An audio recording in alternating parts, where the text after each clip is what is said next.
This is Dark Matter with your host, Art Bell. Now, here's Art. Well, welcome to Extraterrestrial Radio, everybody. I am Art Bell, and it's great to be here tonight. A few adventures since yesterday. Though, first I would like to note, in a, of course, non-biblical way, I love my studio. Over the past several days, I've been getting, everything adjusted in the right place, just exactly the way I want it. I've got this gorgeous atomic clock above me. I keep getting emails about that. One day I'll tell you where to get one like that. I found that clock, the clock you see in the studio picture, if you've seen it, in Radio France International. I went in there and was given a guided tour based on the network status ad back in the U.S. They let me in, badges and all, right, up to Radio France International, into the control room, and there was this clock. Oh, God, I've got to have it. And, I was beating around trying to figure out where it came from. They had producers rushing in, trying to figure out where the clock came from. Well, they never did. Back to the U.S., and I began searching like crazy, and I finally found this clock. Now, I've got one here, another one in the house. I've got one. So there you have it. I love these clocks. They're expensive, but man, if you're a time person, there's no other way to go. So yeah, I love my studio. Last night after the program, I went home, sat down at the computer to browse a little bit, random browsing, took my glasses off to clean them with my shirt. Expensive titanium-framed glasses off, and as they were in my two hands, before I even applied the shirt, two halves of my glasses. I was chatting with a friend on the phone, went, oh my God, my glasses are broken. Left a note for my wife this morning. And she went off to the optometrist, as I had asked her to do. And he put in one lens from one set of glasses, and I had another pair of frames, and he put another lens in the other side that was completely wrong. So when I got them back, I put them on, I went, whoa, this isn't going to work. How am I going to read anything on the air? So anyway, it's all straightened out. Titanium, my foot. Oh, by the way, last night, Dr. Greer, his wife, Emily, she's a sweetheart, and she told me, look, Dr. Greer is really tired. And he's been hopping from continent to continent. Remember, he talked about that secret meeting. Continent to continent, and he really has been. And I said, well, sit him down with a cup of coffee. And I think she's sat him down with a cup of coffee and a pot of coffee and maybe some Red Bull. I have no idea, but boy, that guy could go. All right, I've got some news for you. And by the way, when a guest goes like that, there's nothing to be done. Either you interrupt them and you get, it sounds really rude, or you don't. And that's about all you do. And I don't interrupt. I've got good news for you. Oh, Canada. Oh, Canada. Guess what? Was unable, a whole country, mind you, was unable to call our 800 number. 800. Oh, no, it isn't. It's 855. I guess it's still technically in the 800s, right? 855 real UFO, or 855-732-5836.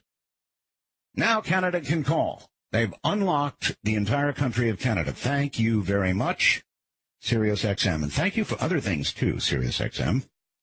Thank you for the sound quality. I've been getting a number of emails saying, my gosh, Art, the sound quality is really superb. And you know why?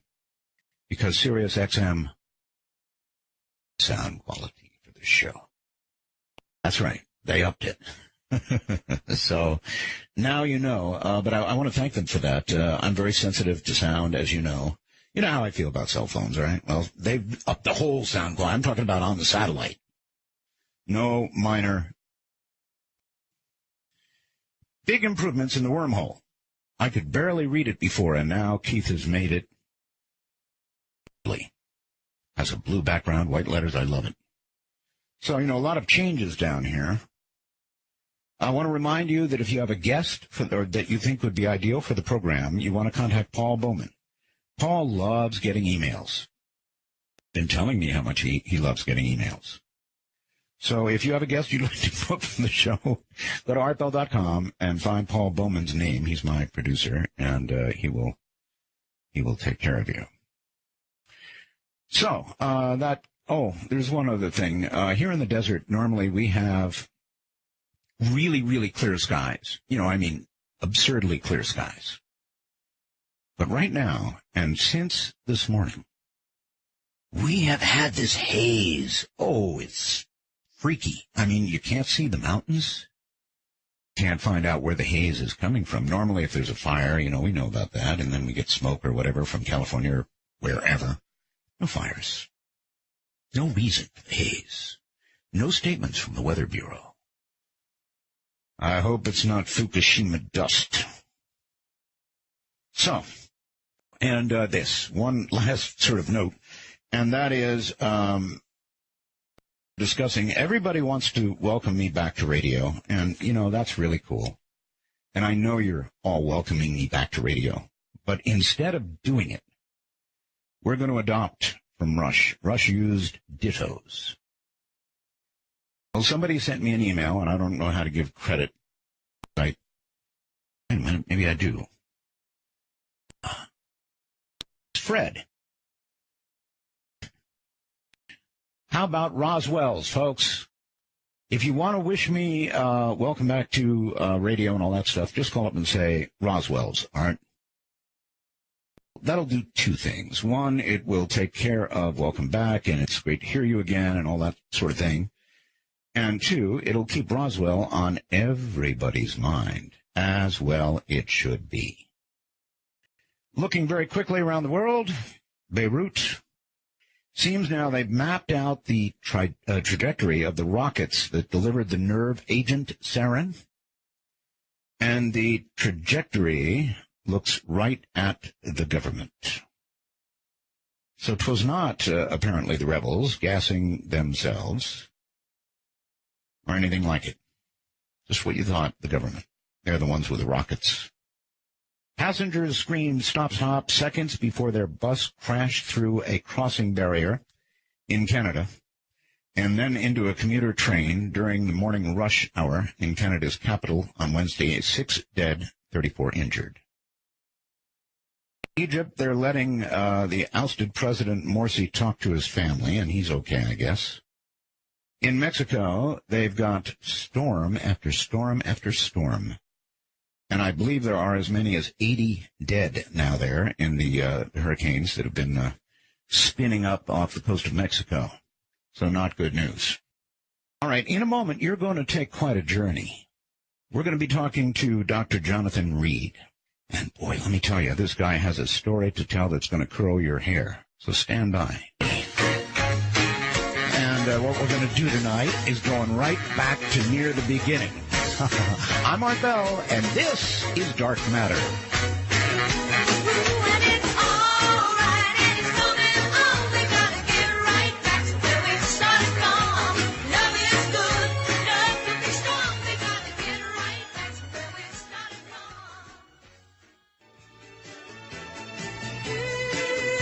Want to take a ride? From the high desert and the great American Southwest. This is Dark Matter, and I'm Art Bell. I'm going to sort of stop the phone numbers for now, because we're going to start the show. Internationally known contactee, experiencer, author, and lecturer, Dr. Jonathan Reed, whose stated articles have appeared both on international and domestic television, radio, and Internet programs, such as Infinito, I hope it is, channel, the Discovery Channel, MX Costa Rica, Peru, Dreamland, Televisa, and the BBC, speaking in South and Latin America, Europe, and Russia. And he's done some touring since the show, huh? Along with speaking many times with me. He put renowned radio talk show host Art Bell, me, as well as many others in countries all around the world. His story of personal alien contact is truly one of the most widely speculated, one of the most controversial, most debated and compelling cases of our time. Having some of the best evidence ever collected relating to the reality of alien or extraterrestrial intelligent life forms interacting with humankind, all of us. His case has also been featured in varied ET articles, television programs, literature, numerous publications around the world. Ladies and gentlemen, Dr. Jonathan Reed. Great to hear your voice, buddy. I am hearing it, right? Happy Roswell, Mr. Bell. There you are. Just say Roswell's. Roswell. That really does it, Roswell's. How the heck are you, Dr. Reed? Boy, you got a few days? I got a few hours. I'm doing good now, and we'll get into some of those details later. But I'm doing well, and I certainly appreciate the opportunity to be back on with you. Well, I know that your story is wildly controversial, but I also know, and the audience should know, I don't know if we'll bring them all on, but we've got like 3 more witnesses to what you're about to tell us, as incredible as it's going to sound to this audience. And we have to remember there's a lot of new folks, you know, Sirius XM people that have never heard the show and certainly never heard you and never heard your story. So we're going to go through the original story because it's so, I guess, out of this world. Is it fair comment? Well, it definitely warrants some time to consider all the steps that I went through. Because I always say, look, if I hadn't have experienced this myself, I wouldn't have believed it either. Mm-hmm. So. Yeah, of course, I'll just wait. I want to ask you how the years have been in reaction to the story, but not now. Let's do the story so we get it out there. Okay. All right, well, where did it begin? How did it begin? This all happened back in August 15th, 1996. That was a Tuesday in Seattle, Washington, near Seattle, Washington. I had gone for a day hike, with my dog, Susie, who was a 7-year-old golden retriever. Is that a fairly common thing for you to do, to take a hike in the woods? Sure. To get out of the city, which is where I was living at the time, about, a 45 to 50-minute drive to a beautiful, pristine area near Snoqualmie Pass, about 60 miles from east of Seattle. Mm-hmm. Okay. So we just got in my Jeep, and my dog and I, as we did so many times, and drove to the mountains and parked where we normally parked. And okay, at this point, you're alone, right? Pardon? You're alone, right? Yeah, just you and your dog. Me and my dog. Okay. In the afternoon. This was, at that time, it was about 1 o'clock in the afternoon. Okay. And so we just got out, and like I said, it's the Pacific Northwest, Washington State, is a beautiful evergreen area that has lots of trails and old logging trails, and that's essentially what this was. We had been there many times before, casually walking, occasionally seeing some wildlife. Early in the day when we started walking, we saw some deer. And this was common, and you could take your dog off the leash and let her run, and she could just have all that. I know, and the Northwest is gorgeous, Doctor. It's just a gorgeous place to live, and when the weather is nice and it's not raining, then, and particularly in August, I mean, August 15, middle of August must have been really October nice. 15. Oh, October. Yeah. October. Well, it was getting a little nippy by then.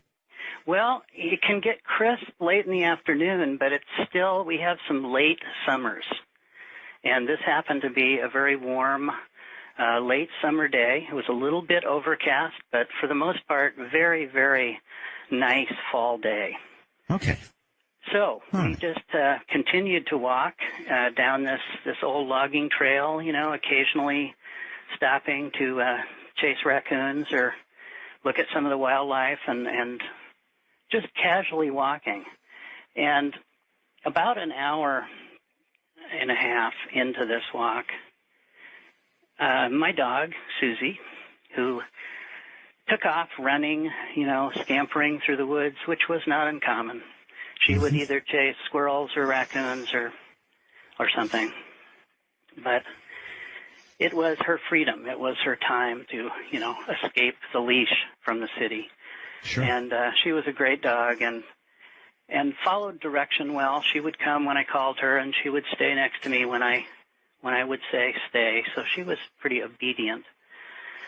But this time she ran off, and she was barking, and I didn't think too much of it at first.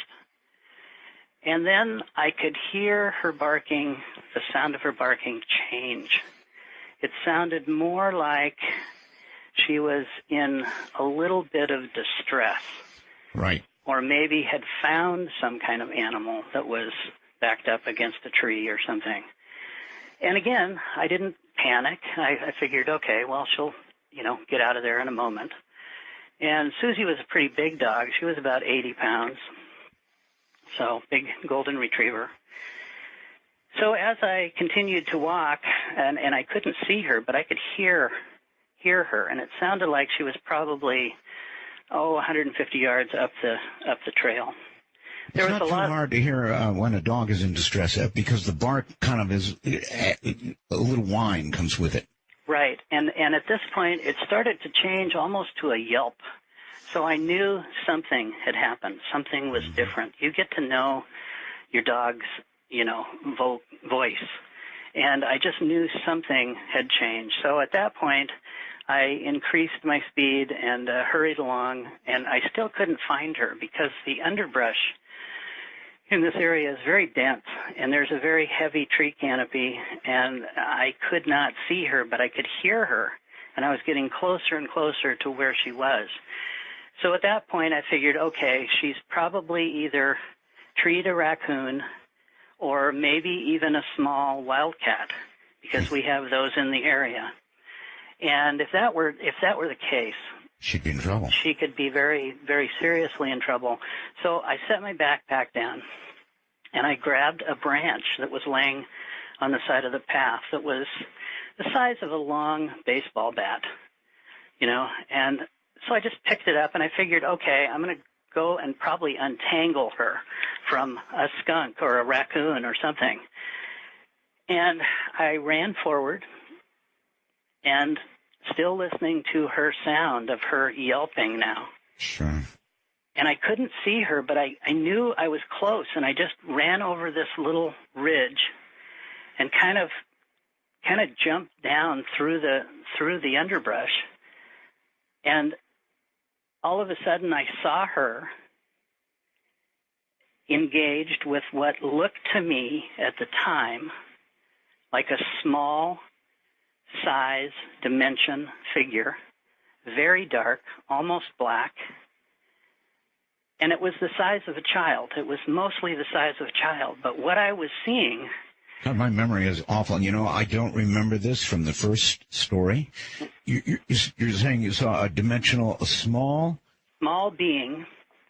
Not fully. When you say dimensional, does that mean not solid? No, it was solid. It was solid, but the darkness of the area, and at the moment I saw it, it was shaking. It was vibrating like a paint shaker.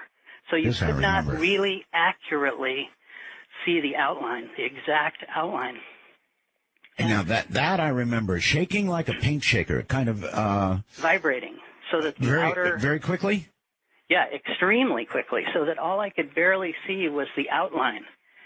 But my dog, it appeared to me at first that my dog had this thing by the arm. And I yelled, "Susie, let go." And then I realized, and this is what everyone needs to try to remember. From the second that I first stepped down to see this scene, it was approximately 10 seconds. Right. And a lot of times in real life, when something this incredible is happening to you, time kind of slows down. Oh, exactly. And even describing it doesn't give it justice to how fast it happened. And anyway, what I saw was my dog it looked like my dog with her mouth was attached to the forearm of this thing. And they were both vibrating, and my dog was yelping. But then all of a sudden I saw clearly that it wasn't my dog that had a hold of this. It was Thing. the arm of the thing That had that your dog? actually extended, if you can imagine, part of your arm molding itself on the head of my dog. Oh, Lord. You mean Reaching kind out, of disappearing into the head of your dog? grabbing the outside of the head of my dog, and then before my very eyes, I saw my dog being torn apart at the jaw. I mean, her body was ripped from her jaw down to her backbone. There was blood everywhere. And at this moment, this thing stopped and looked at me. It stopped shaking just for a second and looked at me with these big, dark eyes, and then turned back to my dog, and my dog started to literally implode, literally disintegrate into what looked like a hole in her body. I mean, it literally started to just get smaller, like if you can imagine something vacuuming something up from the inside out. Her body started to fall into this dark space, and then all that was left was this white, gray ash that fell to the ground. And at this point, I jumped forward and hit this thing as hard as I could in the head with this bat, trying to kill it. And it screamed, and I screamed too. You had a bat? Well, I had picked up this branch. A branch. You're right. Along the way, I had just I got picked you. up. Okay. In other words, you were expecting probably to be fighting off some animal. I was going to, right, exactly, to detangle her from some kind of animal. Got it. But instead, there was this thing tearing my dog apart, and all I remember is the insane feeling of, I have to stop this. I have to stop her from dying. I have to, and it was way too late for that. Oh, but I so understand that. I so understand that. How long like have you had you? How long? Oh, of course, yes. How long had you had her? I had her about 6 years. Oh. She was about 7. She was an orphan, showed up on my doorstep. Not everybody listening is an animal person. I am. For me, it's cats. Doesn't matter. Dogs. If you have animals, they're part of your family. That's all. They're like a member Absolutely. of your... They are. In fact, sometimes they're a better part of your family. Even after all this time, I can hear it in your voice. The way you're remembering this is so visual and so detailed that, I don't know, I can just hear it in your voice that this is what you saw. And it's an incredible thing to have seen. It killed me.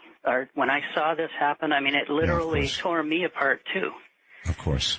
And, but it even became more insane to me because the second I hit this thing, trying to kill it, and I wanted to kill it, it screamed, I screamed, I think in triumph of trying to stop what I was witnessing, but I almost missed it. I mean, I'm not an athlete. I'm 190 pounds, and but I almost didn't hit it. But as I struck its head, it started to fall down. The branch had breached its skull. It had broken its skull. So it fell to the ground. Definitely solid, right? Oh, absolutely. I mean, if you were able to, and so you smashed it, huh? Oh, well, and you've seen the pictures, and there's pictures now on let's stop here. Let's stop here and send people to artbell.com. That's the actual website, artbell.com. And we've got, you want to describe what's up there, where we should look, and what we should be looking at for this part of the story anyway? Well, I don't have a computer on in front of me, but I'll tell you what I sent you. Sure. I sent you 3 different pictures of this creature. We'll call him a creature at the moment. And this was after I had knocked it down and laid it on a thermal blanket that I had in my pack. But you can see its head, you can see its neck. It's very old looking. It has veins and eyelids and a mouth and no ears. It has ear canals. If you expand the one side view, you can actually see the ear canals. Everybody better go take a look, artbell.com, and he actually has pictures of the creature. I would say this, the second one is my favorite, or is it the first? There's three. Oh no, the third one is my favorite. Now, let me just say something here because it's important. These pictures were taken prior to digital photography. Mm-hmm. In 1996, we were still using film. This is 35 millimeter slide film and negative film. By the way, Doctor, hold on. I want to bring something up. Mm-hmm. I know it's 35 millimeter. And the pictures that you sent tonight, particularly of the obelisk, we haven't even come to that yet, but back when you took that photograph, they were better quality than they are now. The obelisk was so clear that people got upset about it. And that was 35 millimeter photography, right? Yes, 35 millimeter, and a good camera, good Nikon camera. What happened to the better quality photographs that you originally supplied to us? Well, when I was told today that I needed to send some additional things, I contacted some of my team, and they sent you what I asked them. As far as original, they're all original. Some are just maybe a little more clear than others. Yeah, I remember the obelisk picture, which was really, really clear. Yeah, well, and it was so clear that people complained about it. I've got, let me just continue the story and say I took approximately 4 rolls of film. I took everything I had left because, I was laying on the ground. The second I hit this thing, I got sick. I got instantly, violently sick, a crippling sickness that dropped me to the ground, to my knees. Can you describe nausea, or what do you mean by sick? So sick, no control of my bowels or my bladder, or throwing up to the point of bleeding, gasping for breath, and not having any muscle control in my body at all. At this point, the creature is itself on the ground next to you? Laying, as far as I was concerned, dead on the ground within about 2.5 to 3 feet from me, and I was now laying face to face with it. Oh, God. And you were sick as a dog. How long did that last? Probably about 2.5 hours. I couldn't get up. I would try to get up. I would fall back down. I would try to slow down my breathing, and I would be gasping for breath. I felt like something had instantly hit me, had overcome me, had taken over my whole body at the second that the impact of the branch hit his skull. And again, this didn't make any sense to me. It didn't make any logical sense. Prior to this, I was feeling just fine. It was just a normal day. But the second... Something transmitted to you through that. Yes. And the closest thing that I can relate it to, that other people have since identified to me, is the same feeling that people have said when they had some kind of radiation poisoning. Wow. So this was, and when I say a crippling sickness, I mean unbelievably crippling, to the point where I actually thought I was going to die within the first 5 or 10 minutes. I believe that. I mean, if you were down for hours, couple hours. Well, I just couldn't get up. I'm with you. You would think you're dying. Sure, that's common. I was crawling. The ground, the air felt different. Uh-huh. It felt spongy and thick and hot. Nothing felt normal. Everything felt out of place. Yes. None of the things that I recognized as a normal life were now in place. And all I could think was, I've got to survive this. I've got to get away. And I started to crawl away from the body just to get away, to maybe mentally focus on something else.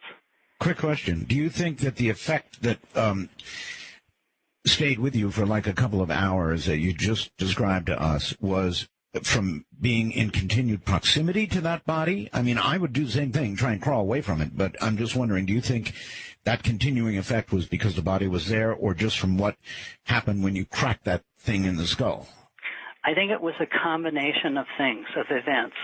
As I tried to crawl away, using what little logic I could find that made any sense, I started to hear a sound in the forest. And it was like a low, ebbing, harmonic tone. And I didn't know what it was. I didn't know where it was coming from. But in my mind, I thought, well, maybe it's another hiker. Maybe somebody's got a radio or a boombox or something, and I'm hearing this sound. And I thought, yes, I need help. I hope, that this is what it is. And so I would kind of crawl a little farther, and I'd kind of prop myself up next to a tree, and then I'd get sick again, and I'd throw up, and I'd, just lose all control of my body. Mm-hmm. But I didn't see anything, but I still could hear the sound. I could almost feel the sound. And it was almost like it was scratching in my ears, almost a tactile feeling. And I went a little farther, and I'd fall down, and then I'd prop myself up against a tree, and I'd get sick again. And finally, I got almost angry, and I got up, and I kind of ran through the brush and actually fell down in this little ravine. And then I realized I was next to something that was unbelievable. It was a big black-shaped, diamond-shaped object that I estimated to be approximately 9.5 feet long by about 2 to 3 feet high and about 3 to 4 feet wide. And it was black. We've got a photograph. Yeah, we've got a picture, folks, of this on the website. Big picture. And in discussing this, I call it the obelisk because it reminded me of the top of the Washington Monument. And you said you felt a sound. You felt a sound as well as heard a sound. I felt this sound, this ebbing, low, harmonic sound. So low that, it was like I could almost feel it in my backbone. Very, very solid tone. And kind of modulating a little bit up and down, just a little bit. Anyway, I got up, and I crawled up underneath this black thing, and I realized this thing isn't touching the ground. It's anchored to the air. It's not floating. It's not moving. Now, there's a term, anchored to the air. It was anchored to the air. Or defying gravity, right? And I pulled myself up, got up, stood on my feet, and then lost my balance, and I fell against it. And as I fell against it, the sound changed just a little bit. It became more pleasant sounding for a moment. Pleasant sounding. And this thing was cold, like dry ice. When I pulled my hand away, because of the cold, it actually tore the skin off the palm of one of my hands. It was like granite, like polished marble. Nothing pleasant about that. There was no windows, there was no seams, there was no landing gear, there was no antenna, there was just this black thing. And it was hovering how far above ground? Approximately 2.5 feet above the ground. All right. When I finally got enough. No, Doctor, hold it right there. Hold it right there. We're going to take a break. My guest is Dr. Jonathan Reed. And I guess I didn't have to tell you what you're hearing. This is Contact.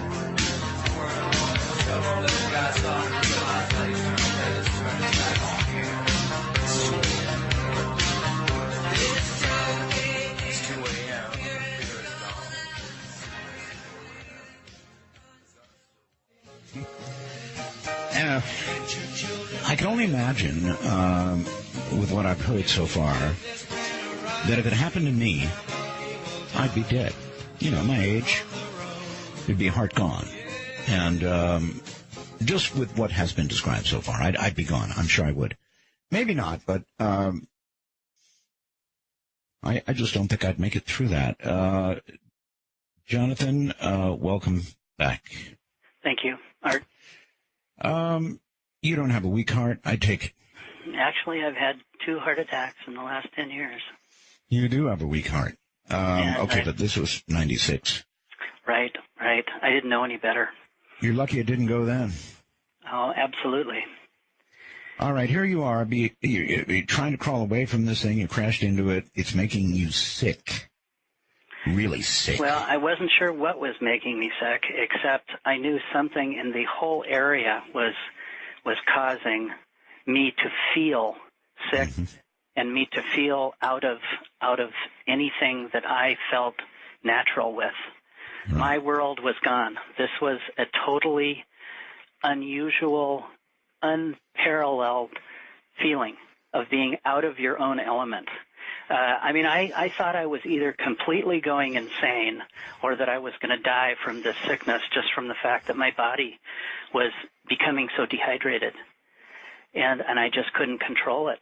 And after I fell against this thing for a brief second, just for a minuscule second, I almost felt like I was inside of it and then got thrown out. And so you felt it? It felt like it was an intelligent machine.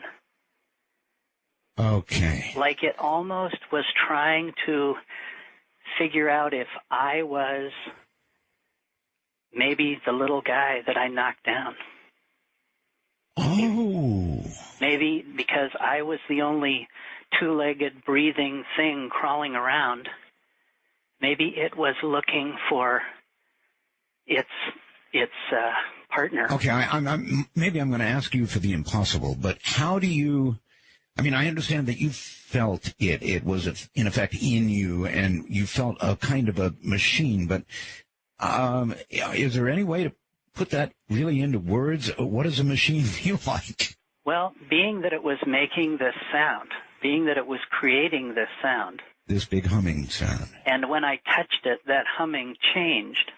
Right. That gave me the indication that, this was somehow generating this sound. And it was so obscure to see this thing in the middle of the woods, so out of place, but yet hanging 2 feet above the ground, not hovering. And I need to really reference that. It was not moving a fraction of an inch. Right. But yet it was there. It was anchored above the ground. That's what you said, anchored, which is an interesting way to put it. I would have said floating, but you're saying anchored. Yeah, stationary, 100% stationary. When you crashed into it, you didn't budge it? Not a fraction. Okay. It made almost no sound as far as me trying to put my hands on it or leaning against it. It almost felt like it was kind of absorbing the sound. Now, this could have been all an illusion because of my sickness as far as the overall sound. Mm-hmm. But I carried on to say to myself, well, I guess it's here. I guess this is in front of me because it's tangible. It ripped the skin off of my hand. I know that didn't just happen with a tree branch, and I can't move this thing, and it's making a sound. And for a brief second, I felt almost like it was trying to identify something. Mm-hmm. And then maybe I wasn't it. But this is speculation after years and years of thinking about this. At the time, I had no idea. I was just going completely out of my mind, trying to find some logic to hold on to, because nothing made any sense. And I knew that my body alone was quickly becoming in severe state of shock. Right. And I was conscious of that. I was conscious of the fact that I couldn't breathe. I was gasping for air. And when you do this for a long period of time, you almost lose consciousness and then come back because of the whole air process of your body. So I was readily aware that my body was going into shock. So my mind was survival. My mind at that moment was survive this. Mm-hmm. So at that moment I said, okay, I got to get some water. I have to get some water in me because I had emptied all of the water in my body. that I had between throwing up and losing control of all of my functions. So you were in shock. You were severely dehydrated. And I was aware I needed to get some water, and I had some water in my pack. I always take things with me when I go on a day hike. When you've done it for years and years, you realize there's certain things you take with you. You know, I had some dog treats. I had a thermal blanket. I had a first aid kit. Some of the just bare essentials. I had water, a water canteen. I had a couple of cans of soda. And I knew I had water in my pack. And to me, to focus on this at that point gave me great solace, gave me great, restored some idea that I was thinking a little bit clearly. So I focused on that. And I actually crawled back up, which was probably 200 feet to where my pack was, where I had left the pack. Right. And I grabbed it, and I sat there, and I drank the water, and I drank some of the soda.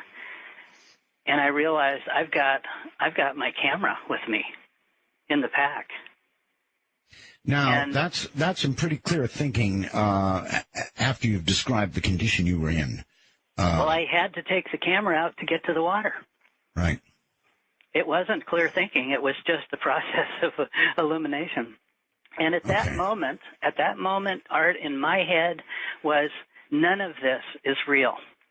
I was actually thinking to myself, this has to be all an illusion. I have, somehow, hurt myself or fell down or had some kind of massive stroke, and I am now living in this illusion. That's what my mind was telling me, because none of it felt real.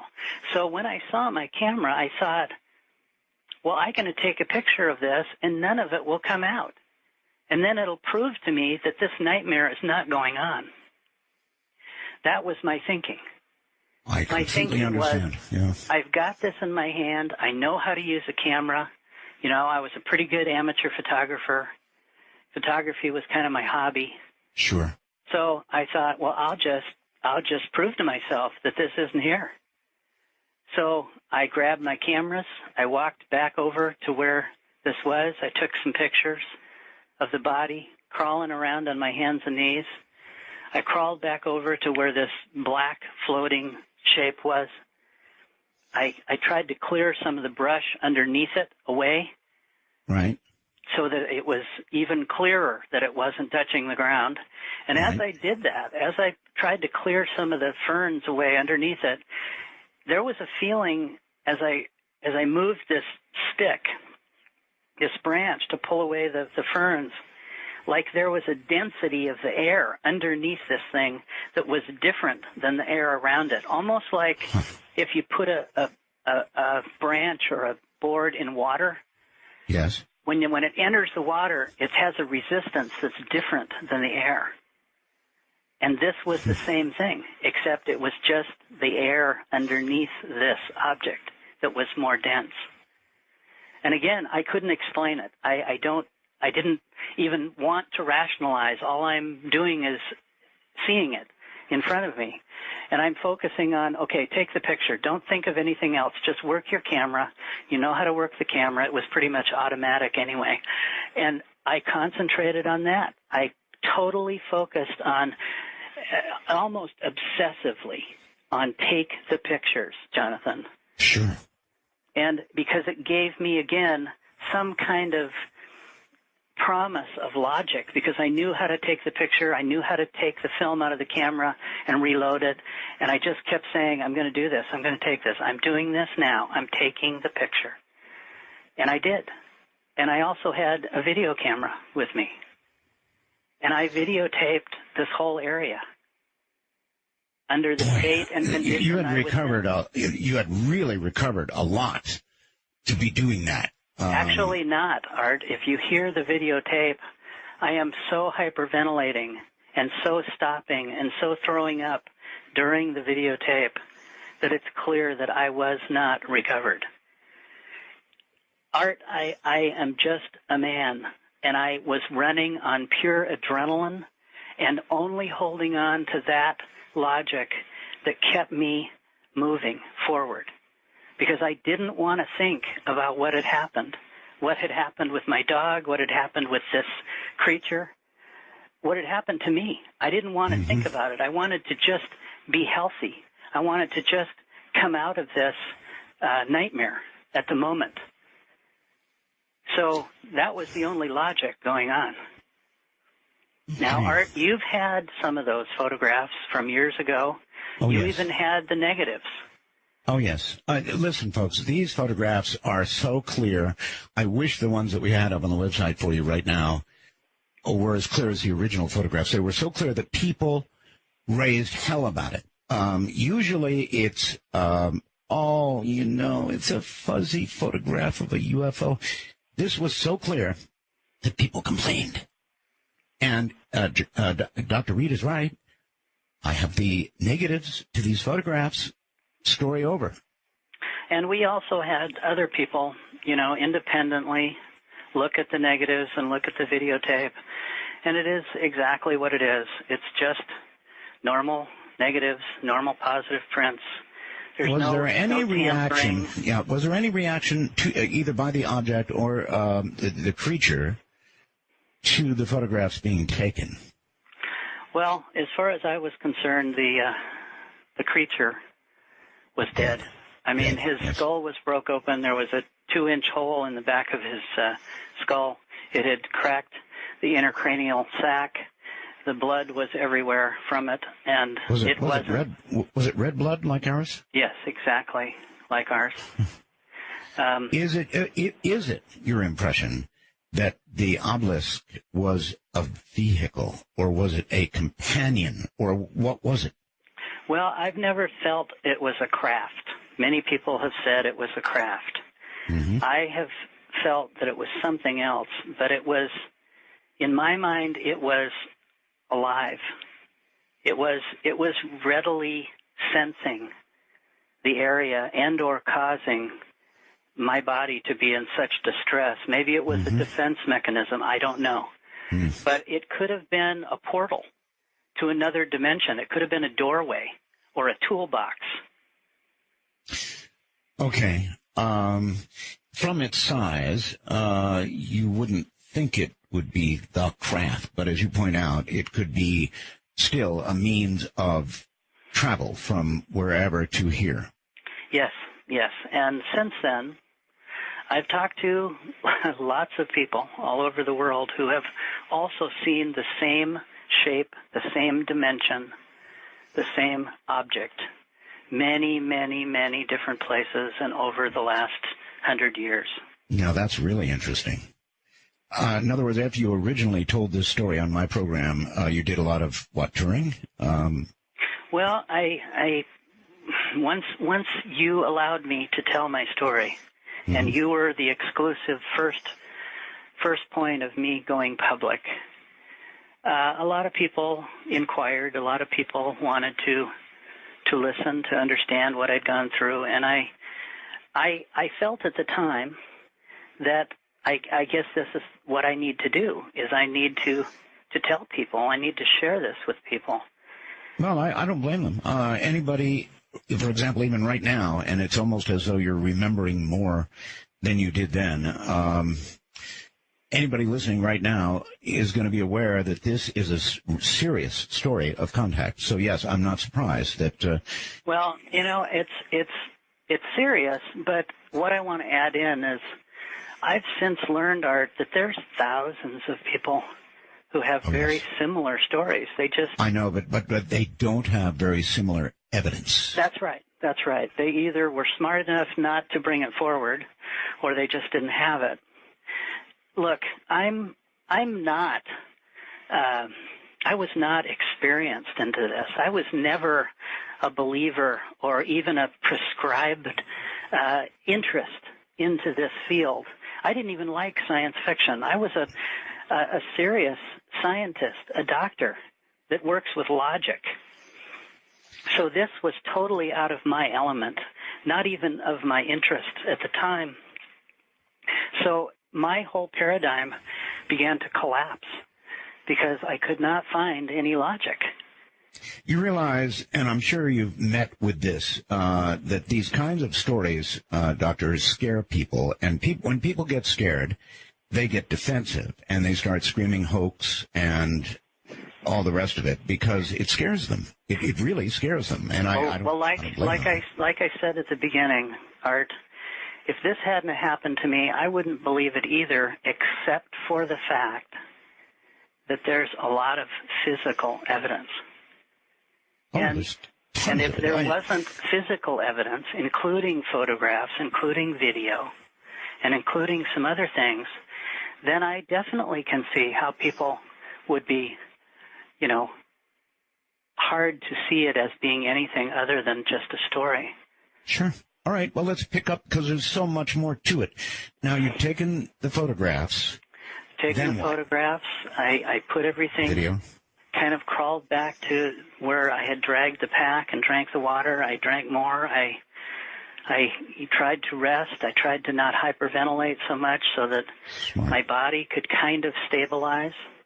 But still, it was in a state of flux. It was not at all calming down. Right. But I felt more, shall we say, more stable. Maybe just because I was doing something and accomplishing something with the photograph.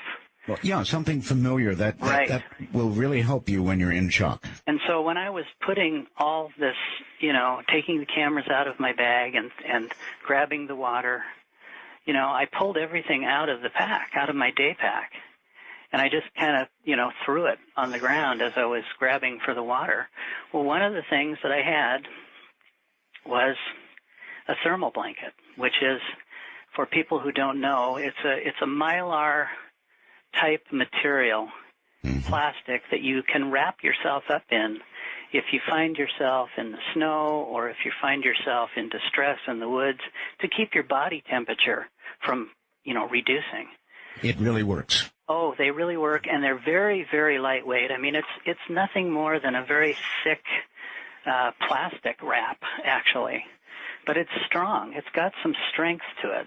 Mm-hmm. Well, I had pulled this out, and it was all in a little package, all folded up in a little package, and it's kind of a silvery gold color, and I'm sitting there with my cameras and putting kind of stuff back in the pack, and I'm thinking, what am I going to do?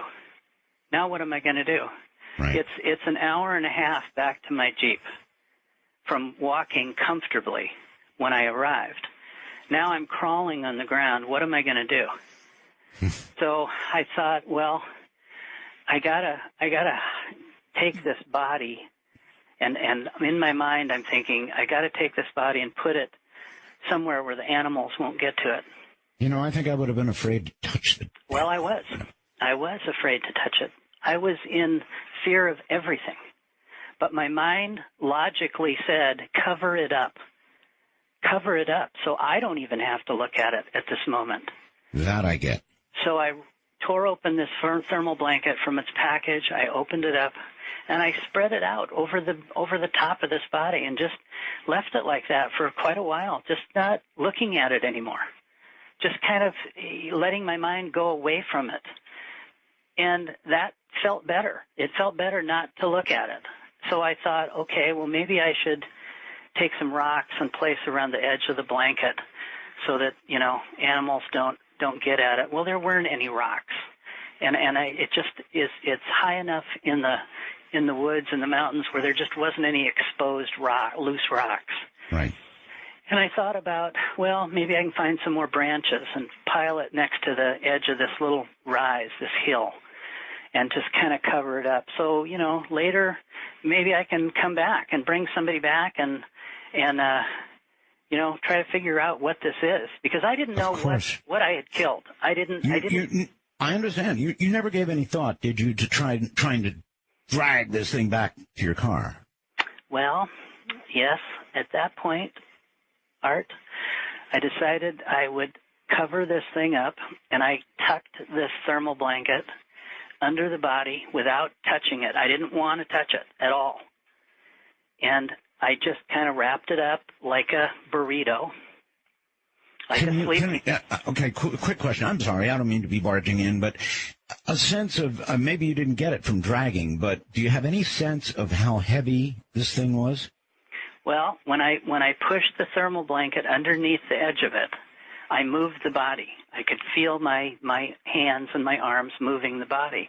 And I felt surprised that it was so light in weight, that it was so extremely light. This was the size of a 12-year-old child. Oh, that's pretty big. Yes, it was about 53 to 56 inches in total height.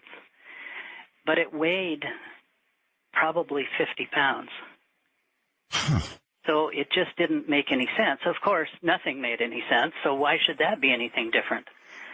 And at that point... Didn't you tell me you were an hour and a half from your car? Yes. Okay. So I wrapped it up. I folded the ends around it. I took the straps of my pack and put around it to lift it up like a sling. And I was going to drag that over to the edge of this hill and put branches on it if I could find them. Well, when I picked it up, I realized, this is amazingly light. It's just incredible. So I took it over to the edge of this hill as best I could, stopping to throw up.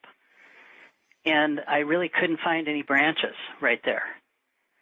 So I decided, well, I'm going to walk up, put my pack in one hand and this thing in the other. It created a balance. And I'm going to find a place to put this. And then I'm going to get out of here. I'm going to go to my Jeep, because at that time it was getting later in the day. At that point it was, past probably 3:30. And late in October, it starts to get dark. Right. And I knew I needed to get out of there. All right, so this was now maybe 2.5 hours or so into the incident, right? Right. All right. Doctor, hold it right there. We've got to take a break. And this is some story, and you're far from done, folks. All right, well, Dr. Reed is going to be back in a moment. And I don't know about you, but with this story, I need these breaks. You're listening to Dark Matter, exclusively on Sirius XM.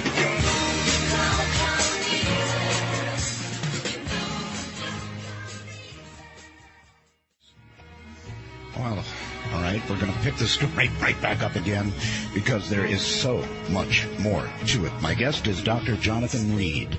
And Dr. Reed, just as we continue the story, somebody's asking, I get these messages, what kind of doctor you are. Developmental psychiatrics, child development. I was a research counselor for kids. Excellent. Thank you. Proceed. So here we are, and now you're dragging this thing. Well, literally, I was carrying it, because if I say dragging... 50 pounds. That's 50 pounds, Doctor. People will say the thermal blanket would have been torn to shreds, and they're right. I see you've been interrogated on the story before. Art, I have lived with this for 17 years. I'm sure. And I appreciate everyone's questions. Let me just say that. And I have no problem in people either not believing it or believing it, because it is hard to believe unless you experienced it. Well, you know what? Having pictures and witnesses doesn't hurt. All right, so you carried this thing, 50 pounds. That's a lot of weight to carry, for an hour. Or an hour and a half. Well, I thought so too. And I would carry it. I would stop. I would drink some water. I would throw up, and I would carry it again.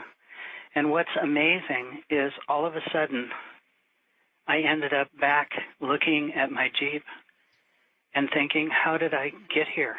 Pure adrenaline? How did I get here in such little time? What felt like 10 or 15 minutes. And it didn't make any sense. But, of course, nothing made any sense at that time. There was no reality except what I was looking at, what was in my hand, was my key for my Jeep, and that looked comfortable. That looked like home to me.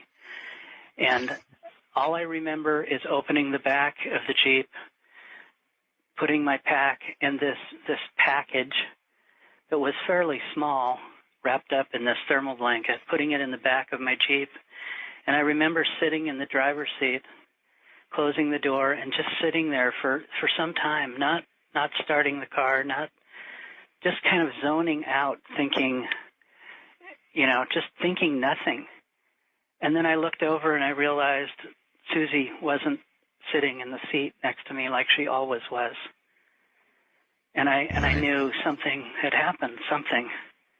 Was there any, may I ask a question? Was there at any point when you touched, even through the thermal blanket, I guess you wouldn't know. I'm just curious whether there was any warmth to the body of this creature, or stone cold, or, anything?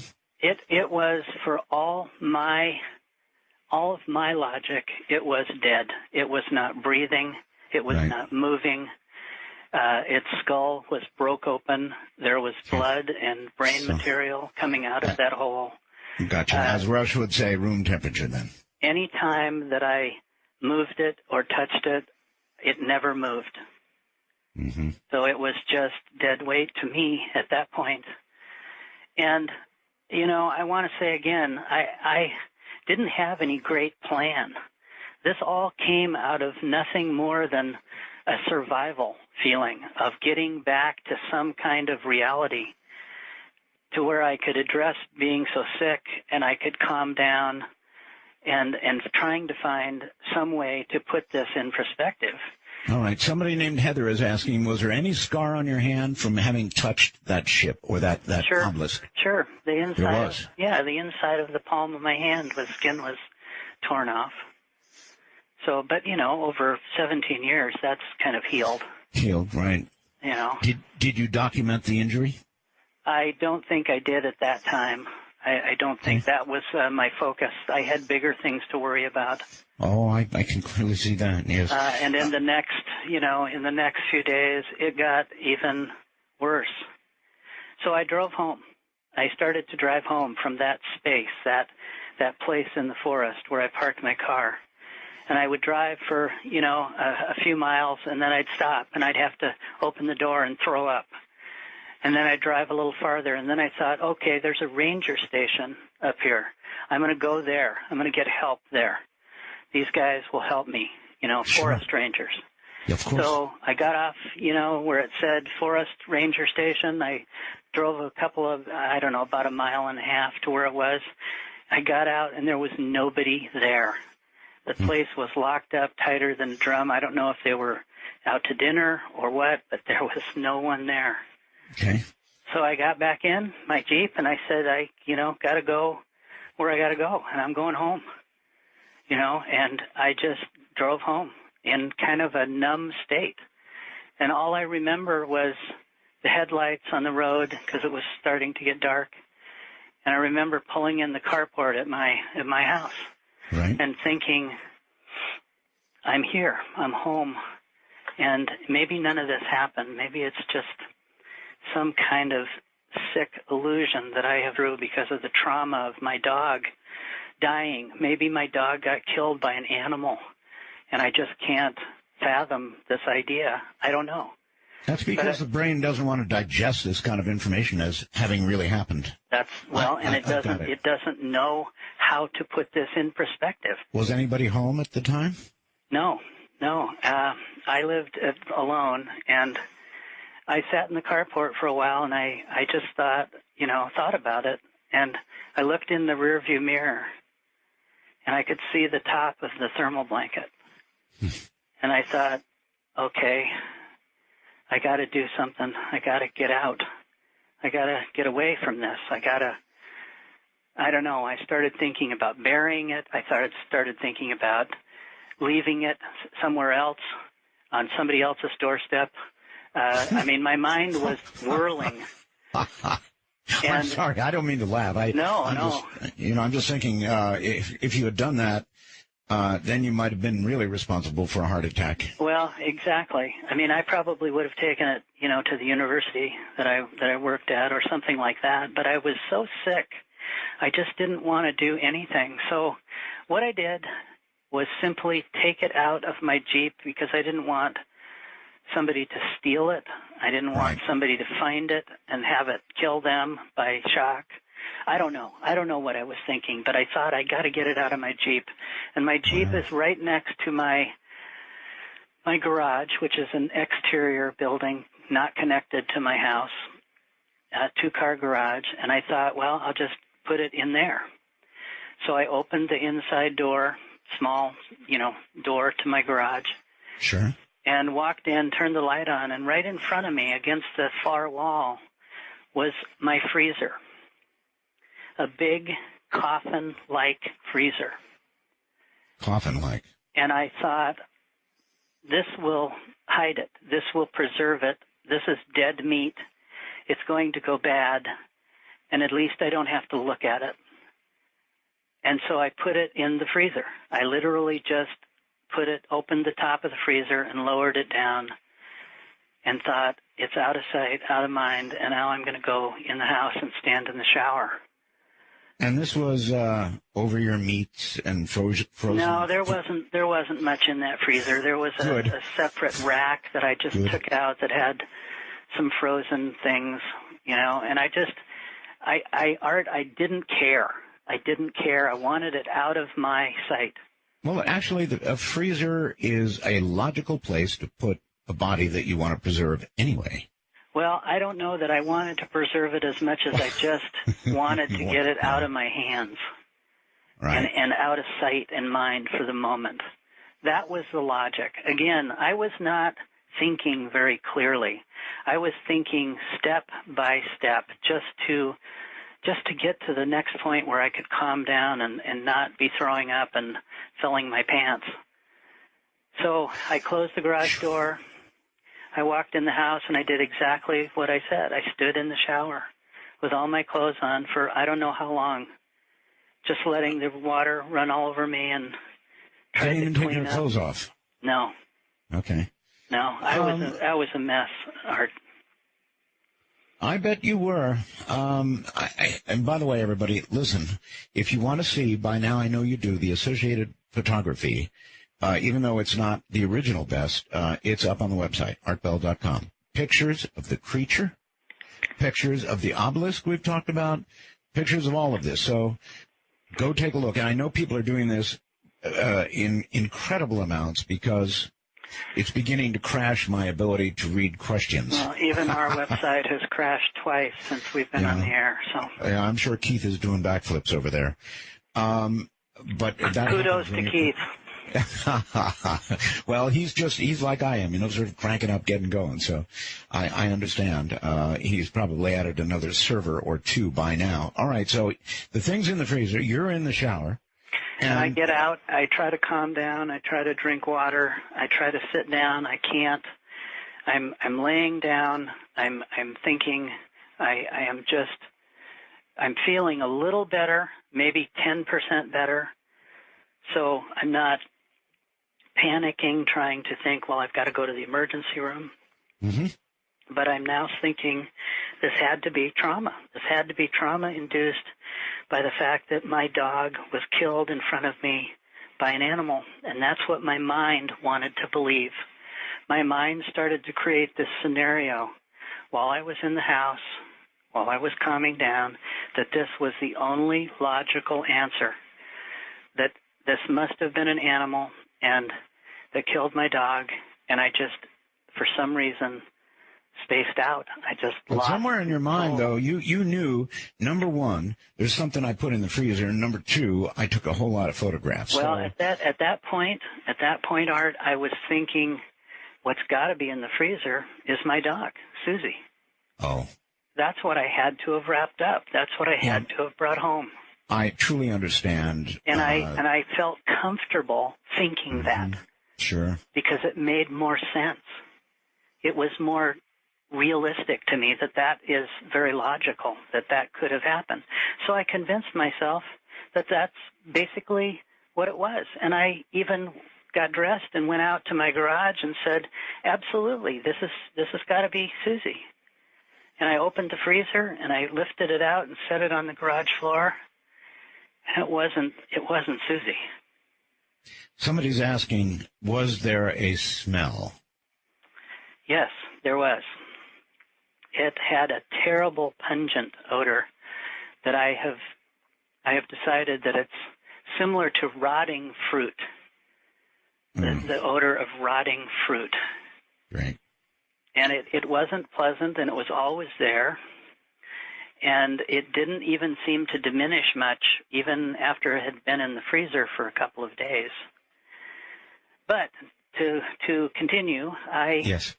I saw that it wasn't my dog. I put it back in the freezer. I went in the house, and I'm now thinking, I got to call some people. I got to get some help for me with this. I'm, trying to keep from going into shock again.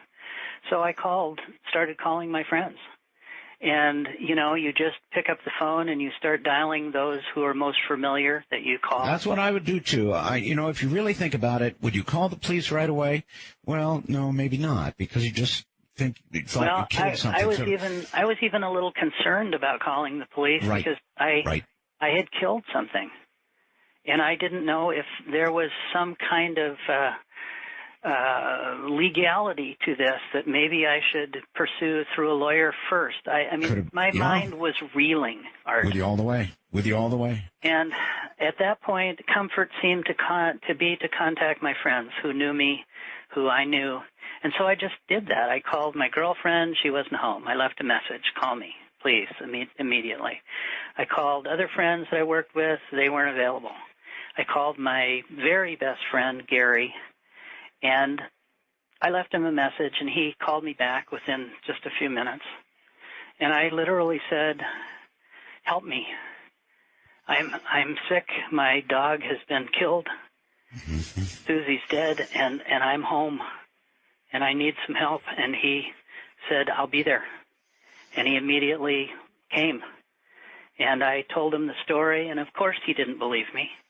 But he was my good friend for many, many years, and he listened. So he knew I was sick. He came and sat in my living room. Mm-hmm. And I said, well, it's true. It is true. And he said, well, Jonathan, we all go through difficult times, and I'm sure you're sure you probably got a bad bump on the head, buddy. Right, exactly. Yeah, and what can I do for you? And I got angry, and I said, come with me, and I'm going to take you and show you. And he's reluctant, and he's saying, Jonathan, you just need to rest. You just need to calm down. Mm. And I took him to the garage, and I opened the freezer, and I laid it on the floor. And I showed him, and I said, tell me that you don't see this. Tell me this isn't what you see. And Gary's reaction? Well, his jaw dropped open, and he was speechless. And for some time. And I don't know that he said a few expletives that even for Sirius radio shouldn't be said. That's quite right. We get the and idea. At that point, he kind of backed up against the wall. And I said, well, I got to put this back in the freezer. And he just stood there. He didn't say anything. And I walked by him, and he was just like in a trance. And I said, I got to go in the house. I got to sit down. Shocking. And he followed me in, and he sat down and just sat in my living room, almost speechless. And I said, it's true. This happened. And he just looked at me, and he said, it's incredible. And I said, I have videotape. You want to see it? And he just, again, stared at me like I was insane. And I took the videotape that I actually recorded in the forest, and I played it on my television. And it was there. It was all there. The black floating object, the body, the white ash from my dog. Did he regain enough of his sensibilities after watching all of this to give you advice to? Yes, after some time, after drinking about a half a bottle of scotch. No. I get. He came to the point where he says, well, I know what this is. And I said, no. Was that the both of you consuming the scotch? No, I was pretty sick, and I didn't want to go there. I was just drinking as much water as I could get in me. But he finally says, Jonathan, I know what this is. Oh. And I kept saying, no, I don't know. I don't know what this is. I don't know. And he said, it is. It's got to be some kind of extraterrestrial or Right. some kind of biological creature that somebody created. Well, I'm just looking at the photographs, and I'd say definitely E.T. Well, I didn't want to go there because that wasn't comfortable for me. That wasn't part of my world, and it didn't make sense to me. I was not a believer. I was not into that type of thing. But he was sure. He was adamant. He was almost excited. And I said to him finally, I don't want to have anything to do with this. I want to get better. I want to get well. And he said, well, we need to tell some people. And I said, no, we don't. We need to be careful, because I don't want people tearing my house apart. I don't want, And that's what would have happened. Well, that's finally what did happen, Art. Right, I know. We'll get there. So, okay, there's so much more to this. So how did it end up with Gary? I mean... Well, Gary was a complete believer at that point. I mean, yeah. When it's in front of your face and you can touch it and feel it and look at it, it's undeniable. When it's in front of you in person, there's no question that you're looking at something that wasn't human and that was some kind of biological creature. Mm-hmm. He was adamant. He was excited and wanted to get this to people who could do something with it and investigate it and take it. I wanted people to take it away. That's what I wanted. I understand that completely. I literally wanted to be done with it. Right. So when he started to tell me there are people who are into this and will help you, will help us. Now it was us. Now it was his project. And I was happy at that. I was very happy for that because I really didn't want to deal with it in so many ways. But he said, we're going to call some people. We're going to start making some inquiries on who would be the best to talk to. And he said, we talked about this at long length. I said, well, we can bring some of the other professors that I work with at the University of Washington. That would have been good. Anthropology people, other sure. medical doctors, we can all bring in. Well, we made a list. We started calling those people. Some of those people came to my house. Some of those people saw the body. Some of them didn't come. And how many saw it? How many? During the first 9 days, and there's a reason I'm referencing 9 days. Okay. There were probably, including Gary and myself, there were probably 8 other people, right. or 10, let's say 10 people. And that included some of my own family, some of my girlfriend, some very good close friends of mine, and some people that I worked with who I respected. So there was no question that this was really there because other people saw it. Other people even took pictures of it. But to make the story, long story short, the sanity of this was short-lived because the next day when Gary started to call people, we started to realize that there was funny sounds on our phone. There was extra little click sounds on our phone. And I thought, really? Well, why is that, And then we called some people who were from supposedly the MUFON group, Mutual UFO Network. Yep, I was going to ask about that. And we told them, what if somebody had something like this? Kind of similar to the fax that you were sent, Art. Right. And what would you do? Who would you talk to? Who could you trust? What would you actually do with something like this? So we started asking those questions hypothetically, but seriously. Most people hung up. Most people, we called Air Force, we called the police, we called a lot of different groups who basically didn't want to have anything to do with it because they thought it's a prank. It's got to be some kind of a fraternity prank or something. Sure. But when we called the MUFON people, they were excited. They were very happy. They gave us good information not to tell anybody else, not to talk about it. They wanted to meet me in a public place. They asked if I could bring some of the pictures, if I had them developed. And within a day, I had them developed. Within a day, okay. Yeah. Photo processing, there was a lot of independent photo processors who you could run the film up to, and they'd have it to you, in 4 or 5 hours. Right. So that's what we did. And so anyway, consequently, we met with these people. I gave them a box of things, pictures and some negatives and a few other things. You had an awful lot of proof. Yeah, I did at that time.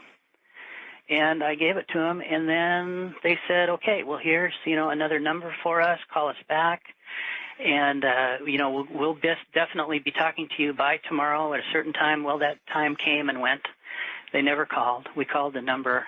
It didn't exist. It was an out of order number.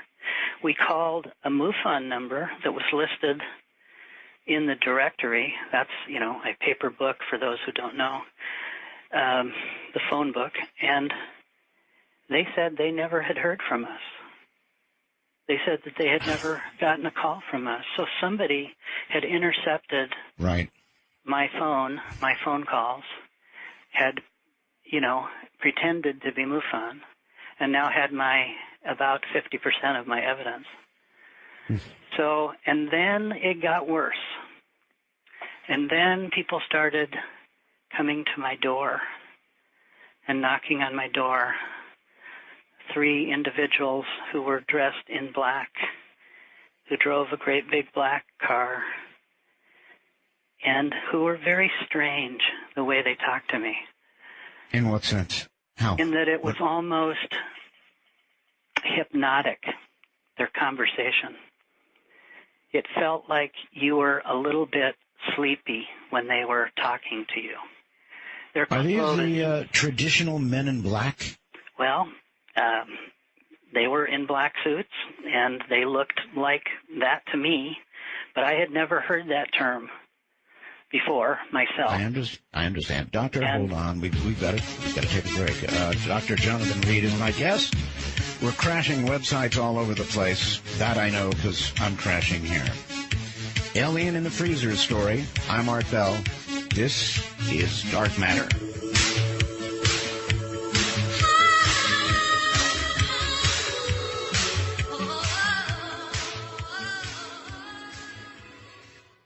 I spoke briefly with Keith Rowland during the break, and I said, Keith, things are crashing over here. He tells me the website's still alive, limping a little but alive, and what's crashing is Google. So Google, in trying to get the messages to me, is gulping hard and falling over. This is Dark Matter, everybody. Dr. Jonathan Reed is my guest. And we're talking about a classic story called The Alien in the Freezer. And no joke.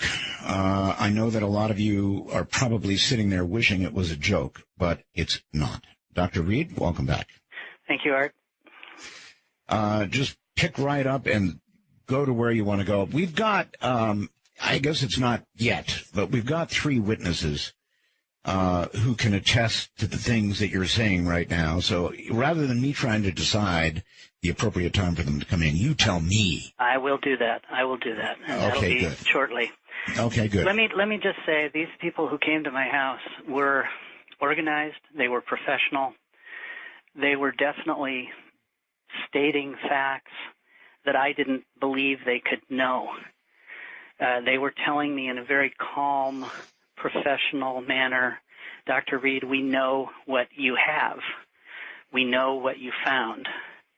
And if you don't give it to us, your whole life is going to change. And they started softly saying change. Then they started saying, your life will never be the same. Neither will it be for your family and your friends. The threats were apparent. Yeah, it's almost like there's a bullet here with your name on it. Well, essentially, a little bit less than that, but yes, definitely same idea. Yeah. And letting me know that they would take care of this unless I complied with their demands. And at that point, what'd you tell them? Well, I told them to get the bleep out of my house and that I was calling the police. Very good. And they calmly stood up and walked to the door, and they said, "That's okay, the police are with us." And I looked out into the street behind their car, and there was a Seattle police car parking there. Holy moly. And they just said, "We will be in touch. You have an option." And I just, again, told them to get the bleep out of my yard and my house. I was angry. They said they were going to take away my life.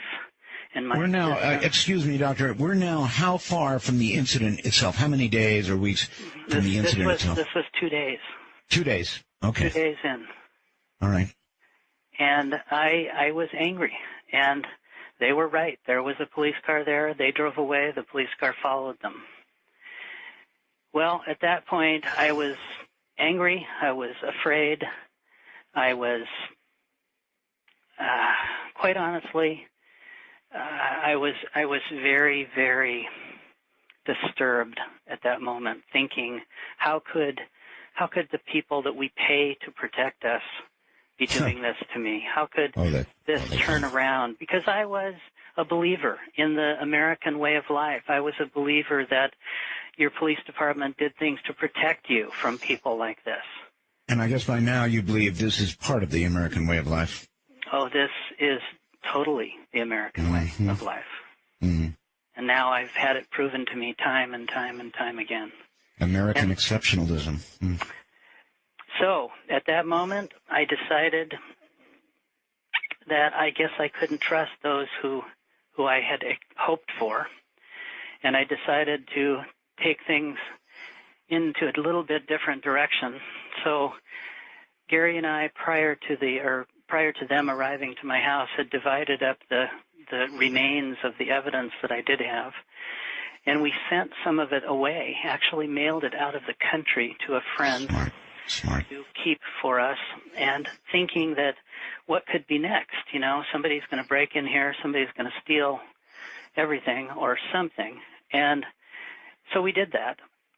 And the next day I had a friend who was a doctor going to come over and view the body, who was a orthopedic surgeon that I worked with in I don't blame you for mailing the evidence away, but you couldn't very well mail the body away. Well, right. That was the truth. I couldn't really take that away. We considered it. We considered if I could get help from one of these guys from the university medical center, I figured I'd be home safe. Sure. And that was my idea, was to bring him over, let him take a look at this, and get him involved and take it to the university. That was my plan. So I had called him. He had answered the phone. He was very excited. I told him I had something that I wanted him to see, but I didn't identify it on the phone. I just said, you know, there's something you need to visually see with your own eyes. Is this one of our witnesses? No. Okay. All right. But this was somebody I had known for years, and known him in some casual personal sense, being a friend, doing some things outside of work with. So he knew me. He knew that I was being serious, and he said, yeah, I will come over. And so the plan was he was going to come over that next day after these people were in my house, and the time came and went, and he didn't show up. Oh. And I called him, and I got him on the phone, and I said, you know, where are you? I expected you to be here 45 minutes ago. And he said, I can't do it. I just can't come. I can't be involved. And there's just too many things I can't say. And so in other words, he had been contacted. Well, I later found out that is exactly what happened. Somebody had basically walked in and intimidated a lot of friends of mine. And the process, okay, so your phone now is so totally tapped. Right. Simple so as that. we're even talking cryptically when we're on the phone. We're not even saying anything specific. But anyway, I was angry. I was angry that he didn't come. Here's a friend that I needed, and he didn't come. So I decided, okay, I'm going to go back out to the garage. I had taken out a table and a big light to let this guy examine Freddie, which Right. we took to calling this alien Freddie because Gary said it reminded him of one of his old bosses. So, And Gary named him. I don't mean to laugh. Gary named him. Exactly. Gary named him Freddie. I didn't want to give it a name. I did not want to make it personal. That was the killer of your dog. Exactly. So I'm putting away the table, the folding table, and the light in the garage. And I hear this sound that sounds kind of like a scratching or a rubbing sound. And I thought, well, maybe it's the compressor or the freezer, because it was an older freezer that somebody had gave to me. And I thought, well, if the compressor's going out, the body's going to decompose. We're going to be in trouble. Yep. And then I thought, well, maybe it's rats, or maybe there's a rat, or something in some paper or something behind the freezer or whatever. But anyway, I thought, okay, well, I'll look in the freezer because there's a thermometer inside the freezer door. Right. And if the temperature is going up, then obviously the compressor is broken. Yes, sir. So I just went over there, just like I had time and time again for the last 3 days, opened the door, and this thing that was in the thermal blanket unwound itself and stuck its head out and started screaming at me. Oh, my God. All right. I, of course, remember this moment from the previous interview. Now, there is a recording of this scream. Now, how in the world and how did it get recorded? How did this happen? Well, later on, not this moment, but later on, I had actually taken a video camera out to the garage in hopes of recording it. But not at this moment. But this scream actually came from later on. But it was the same type of scream. All right, I might be able to play it. Let me see if I can do that. Yeah.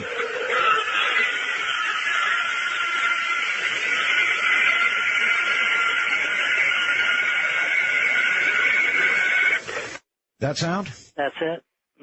And it was so intense. It was so powerful that it felt like it was pushing against your chest, pushing you away from this, like it was some kind of defensive move. And at that moment, I think I've got a bigger problem. This thing is alive or half alive, and it's going to kill me for attacking it. And I literally ran in the house. And I left the door open. I didn't care. I hoped it would run away.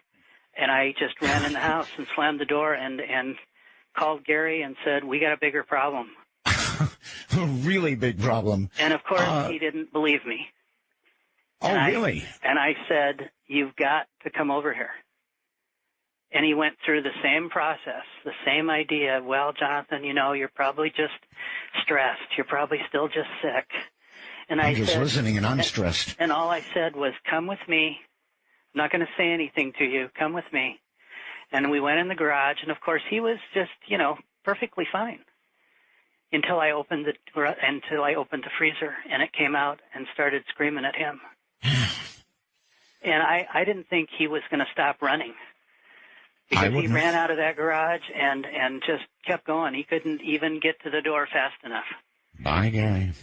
And we both left the freezer door and the door to the garage completely open. It could have run away anytime it wanted, and I was hoping it would. But I know it's crazy to ask you, but I mean, this thing has now been in the freezer, days and days. It should be pretty much, like a steak after being in the freezer for a few days. I would assume that too, Art, except for the fact that there are creatures in our world that live at 52 degrees below zero all their life. There are. It's true. Penguins. And we've got to at least guess that they may have come from a world where that's a fairly normal climate. So good point. Or maybe the cold somehow induced some kind of time for it to heal. But the fact is, it was never dead. It was alive, breathing and screaming. So the entire time that I had it in my Jeep, in my house, on the floor, looking at it with my friends, it was alive. It was playing possum. You know, I mean, maybe in the woods and in my Jeep, maybe it was unconscious. But the truth is, and I think you've seen the tape, is when I opened it up in my house on the garage floor and videotaped it after it was home, thinking that it was just completely dead with a big hole in its head, with blood and everything else, it was actually moving. You can see in the videotape that it blinks its eyes and it moves its facial muscles just a little bit when I'm not hovering directly over it. All right, folks. It's all at artbell.com. What he's referencing, the photographs, the evidence, the video, it's all up on artbell.com right now. So, and what's important to say here, Art, is I wasn't the one who pointed out that he was moving and his eyes were moving. Somebody else who saw the video actually pointed that out to me years later. But you know, the truth of it is, Art, I didn't care. I was more concerned with the thing tearing me apart than its eyes blinking. You know, that was a bigger concern for me. But the reality is, it seemed to want to stay in the freezer. Because I went back out there a few hours later with Gary, and it was inside the freezer, and the door was closed. And I thought, well, maybe the lid came down on his head or something, or maybe he passed out or is unconscious. And so I, again, cracked open the lid of the freezer, and this time it didn't scream. It just kind of looked up at me and made some weird chirpy, squeaky sounds. Kind of almost like a bird or a dolphin sound. And, all right. You know, at this point, Doctor, I think, tell me about the witnesses. Okay. We've got Robert Rafe, right? Mm-hmm. Dr. Harold, pronounce his last name, okay, and Dan McFoy. Is that correct? Let me explain who those people are for your audience that don't know. Please do. Robert Rafe was a writer, a freelance writer who, after 9 days of having this hell in my house and having my life torn apart, I left the country. I left the United States. I went to Canada because I didn't want my friends, my family, to continue to be harassed. They were burning effigies in their lawns. They were, you know, screaming at them on the phone. There were trucks driving through people's yards. I mean, you name it. Even during that time, there were some people hurt. They were physically beat up by people. But I decided I'm not going to put people through this. I'm going to get out of here. So wait, Doctor. All the commotion you just talked about could only come if the news was out, but good. Well, the news was out enough so that all of my friends were now being threatened. Gotcha. Okay. So there was enough people, I called them the dark side, who had basically taken over this and decided to put a squash on everything and anybody who was associated with me or my life. All right, let's come back. I'm sorry, let's come back to the witnesses. This is very important. Robert's name was given to me after a year I had been gone, and I sat in a basement of a house with a gun in one hand and his phone number in the other. I was ready to kill myself because my life was over. Nothing was the way it should have been.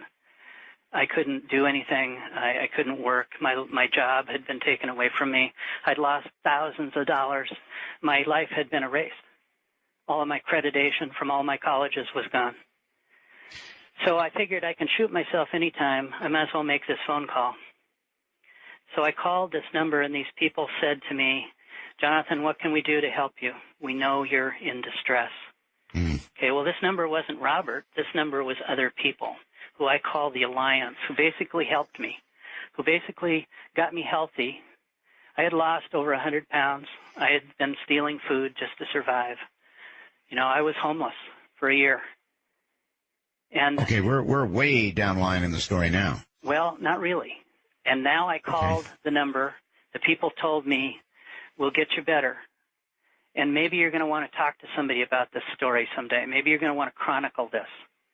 So they gave me the name of Robert, this freelance writer.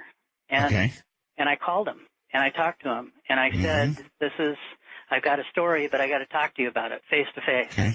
Right. So he came from California. He went and met me, and he listened to what I had to say. He probably thought I was insane to begin with. Probably. And I'll let you talk to him about that. All right, that's where he enters the story. If we can get hold of Robert Wraith briefly, I don't want to keep him on the line for a long time. I just would like to, I guess, ask him what he can fill in here, what he saw, what he knows. So Robert would be the logical first one to get on the line, right? Absolutely, absolutely. He knows a lot. He ended up spending over a year with me just to chronicle the story, just to write the book. Okay. And then he also has been part of my ongoing team for the last 17 years. Okay. He'll be an interesting guy to talk to. And then there's two more. I don't know if we can get to them all, but I would like to know. Yeah, Dan McAvoy is a UFO researcher, has been for 20-plus years. He's a expatriate. He's an Army Ranger and paratrooper. Has tremendous valor and honor and respect, and he volunteered to help research my case. Okay. To walk in my shoes, to walk alongside of me, to go prove to him that I was who I said I was, that my life, in fact, had been destroyed and torn apart. And so he did that. He did that for 2 years. Okay. What will Robert Wraith say? Well, I think Robert is going to tell you that, you know, he did write the book with me. He did chronicle everything about the story, everything that I've said so far. The book we wrote is called Link, An Extraterrestrial Odyssey. It's the first 9 days of this whole event. Okay. It's how it happened. It's how it laid out. All right. If we have Robert, let's bring him on. Okay. Okay, we don't have him yet. So okay, we've got two other witnesses. So just tell me, Rob. You sort of told me Robert would verify that he saw all the evidence. Did Robert see things that we have not seen photographs of or heard? Yes. He did. Okay. Yes. Did any of these people, these three people, see the creature itself? Yes. Who? Robert saw it. Robert. Okay, good. Well, we're trying to get Robert on the line.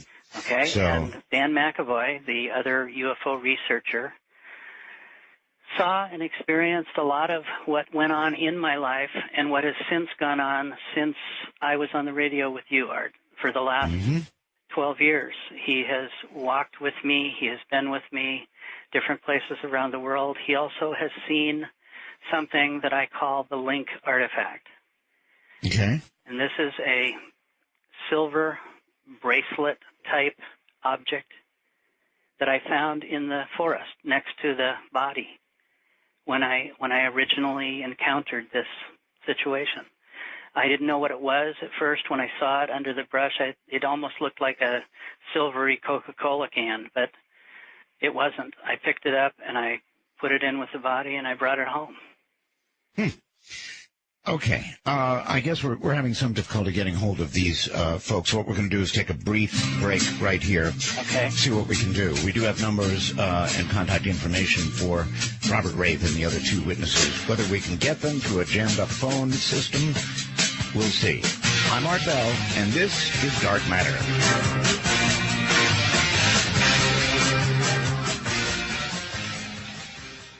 All right. Very interesting. We had a wrong number. Somehow in the translation of the doctor giving the number to my producer and my producer giving it to me, the number was wrong. So we've got the right number now, or at least we had the right number. And we're going to get Robert Rake on here shortly, I hope. So I'm told that we're reaching out to him right now. Sorry about that, Doctor. I do understand you related that number any number of times, and it came out wrong. So technology, Art. Technology. Yeah. Well, from, whispering in one ear to whispering in another ear. Not really whispering, but transferring numbers of so many people, it happens. Oh, easily. Everybody should know whether or not we actually get Robert on the phone. In the first interview, we had Robert. We had the doctor. We had Dan McVoy. We had them all on the air, and hopefully we're going to have them on the air tonight too. But there seems to be some mix-up in the numbers. And my producer or my board op is welcome to whisper in my ear when we're set. Okay.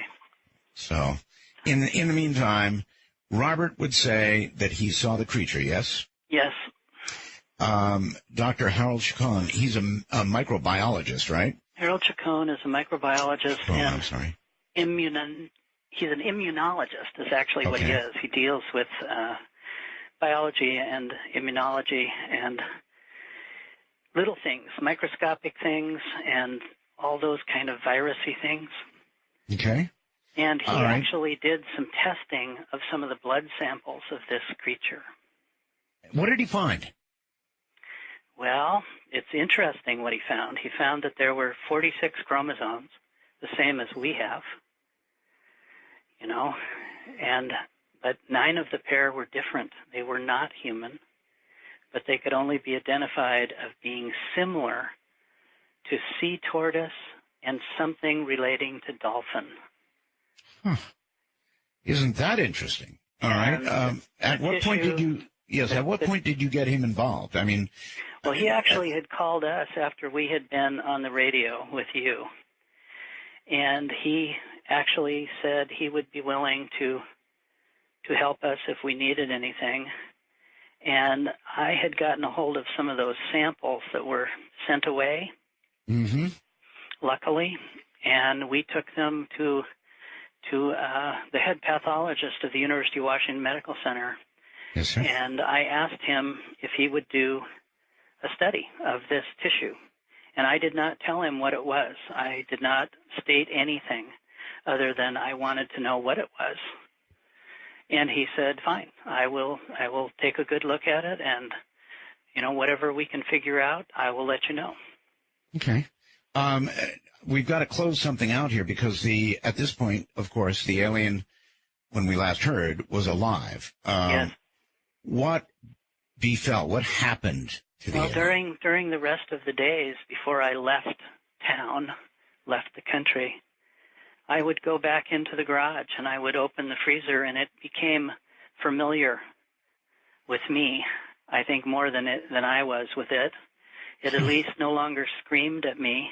Right. But it would now make little chirpy, squeaky sounds, and I would talk to it like I was talking to my dog, like I was talking to a member of my family, just to try to get it to calm down, to try to reassure that I wasn't going to attack it, because now it was a living thing. It was much different, and it was injured to me, and it was moving slowly, and it wasn't being aggressive toward me. It was liking its environment, if you can imagine that. I guess I can. And freezer. And it was ready. It could leave any time. I did not lock it in the freezer.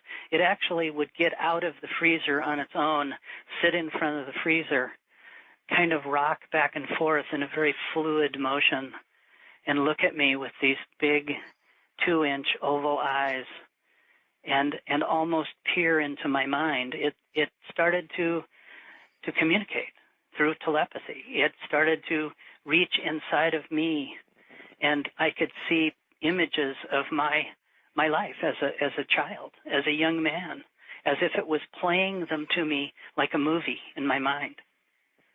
But so vivid and so clear that I could feel the air, I could feel the grass under my feet, I could smell it. Wow. Unbelievable. And this went on for how long? Until I left town on the 10th day. And the alien? Well, on the 9th day, I came back home, drove home from my house after being with Gary for a while. And I drove home in the evening, and I drove up to my house, and I found that there were 2 vans parked up on my lawn with men going in and out of my front door with, dollies taking things out of my house. So I didn't want to stop, so I went somewhere else and came back later and found that my house had been totally ransacked, totally destroyed. They had probed the walls and the floor and the ceiling. They had taken the toilet off of the floor mounts. There was water spewing everywhere. They had probed the grass in the lawn looking for things with some kind of object. There were holes in the grass. I went to the garage, and the freezer was gone. They had the whole freezer. The whole Oh, freezer was gone. Also, some other things that didn't make any sense. They had taken a whole cord of wood that was piled in the garage. Okay, they had taken. Well, you know what? If some government agency, whatever it would be, became aware that you had this, yeah, I understand. It would disappear. A lot of things in your home would disappear. Sure. But Art, what I found when I went to that garage, when I saw what I saw, there were small, frosty, wet footprints going across the floor and to the wall, stopping like it walked through the wall. It didn't go to the door. It didn't go to the other big door, which had been pried out of the wall with pry bars. It just went to the wall. And I thought, maybe he got away. Maybe he actually got away. All right. I'm going to stop you for a second. We finally got Robert on the line. I want to try and bring him into the conversation. Robert, is that you? That's me, Art. How are you doing? Hi, Robert. Oh, my goodness. We're glad to get you on the air. It was quite a chore to get you on the air, but here you are. Can you please tell us, I guess, what you know to be true, what you saw with your own eyes, and whether you can verify what parts of the story you can verify? Well, Art, I've been to the site where Jonathan first had his experience. And the site is strange. There's a tree there, and it's actually growing in all its branches are pointing in one direction. And there have been people up there to do tests. Also, I'm Freddie, and I've experienced him. He's popped in and popped out, and I've seen him a number of times. So you have seen Freddie? I have seen Freddie, and when I first met Jonathan had called me. I was out of state, and I had flown in, and I had received a phone call late at night, and it was Jonathan. I didn't know who he was, and he was, telling me about this story and what had happened. He had been given a list with my name on it, and I didn't know him from Adam, and at first I just thought it was a prank call or something. But as time went on, I became intrigued, and I heard the distress in his voice, and I was just really concerned. And after a few hours, I decided, I'm going to get back on a plane and fly and meet with him, and I did. When I had walked into the place, it was a public place. It was a restaurant. When I had walked in, I didn't know what he looked like or anything. I was looking for him, and all of a sudden I heard Robert, and I turned around, and there he was. And I was distressed because I felt, how does this man know who I am, what I look like? How did he get my phone number? And I sat down, and we began to converse. And over a period of time, he brought out photographs. He brought out tapes. He brought out elements of the story to be verified. And I was just astounded, and, it was beyond my circle of thought, and way beyond mine, too. And Art, he was distressed. He was very sick. He had lost a lot of weight, you could tell. He was shaking. He was paranoid, and rightly so. And what I had done is, I had stayed up there and talked to him for a few days. We stayed at a hotel. Then I took him back to my place and began to work with him. He had severe PTSD and other problems, and I would imagine. It took some time to really get to know the man and to work with him and to do my best to aid him. He refused any other outside help. He was quite terrified. He had obviously been being pursued, and he had been physically abused, and all kinds of horrific things. What I decided to do, as he was talking to me, because he said, we need to document this. And he had a lot of documentation, but he wanted to put it in a form that all of us could better understand. And so that's what he did. I'm a ghostwriter, and that's one of the reasons, he communicated with me. That, and I had been involved in other projects concerning people in difficult situations. Okay, well, the important thing to me is you saw Freddie. I saw Freddie, yes. Oh, okay. And I will say, getting other voices to verify this is very, very important, Robert. So I agree. I really thank you for coming on. I'm sorry there was a mix-up in trying to get your number, but trust me, I appreciate your coming on the air. I truly do. Oh, that's no problem. All right. Thank you, Robert, and take care. Thank you. You too. Okay. Art, something to add to this at this moment is, in all the years that have since followed from when Robert first met me, Freddie still is around. He kind of doesn't leave me alone. He's become like, I don't know, my shadow. He's been seen by hundreds of people that have been around me. But he's in the hands of some government agency. No. No? He's in the hands of his own. How do you know this? Because he pops in and out all the time.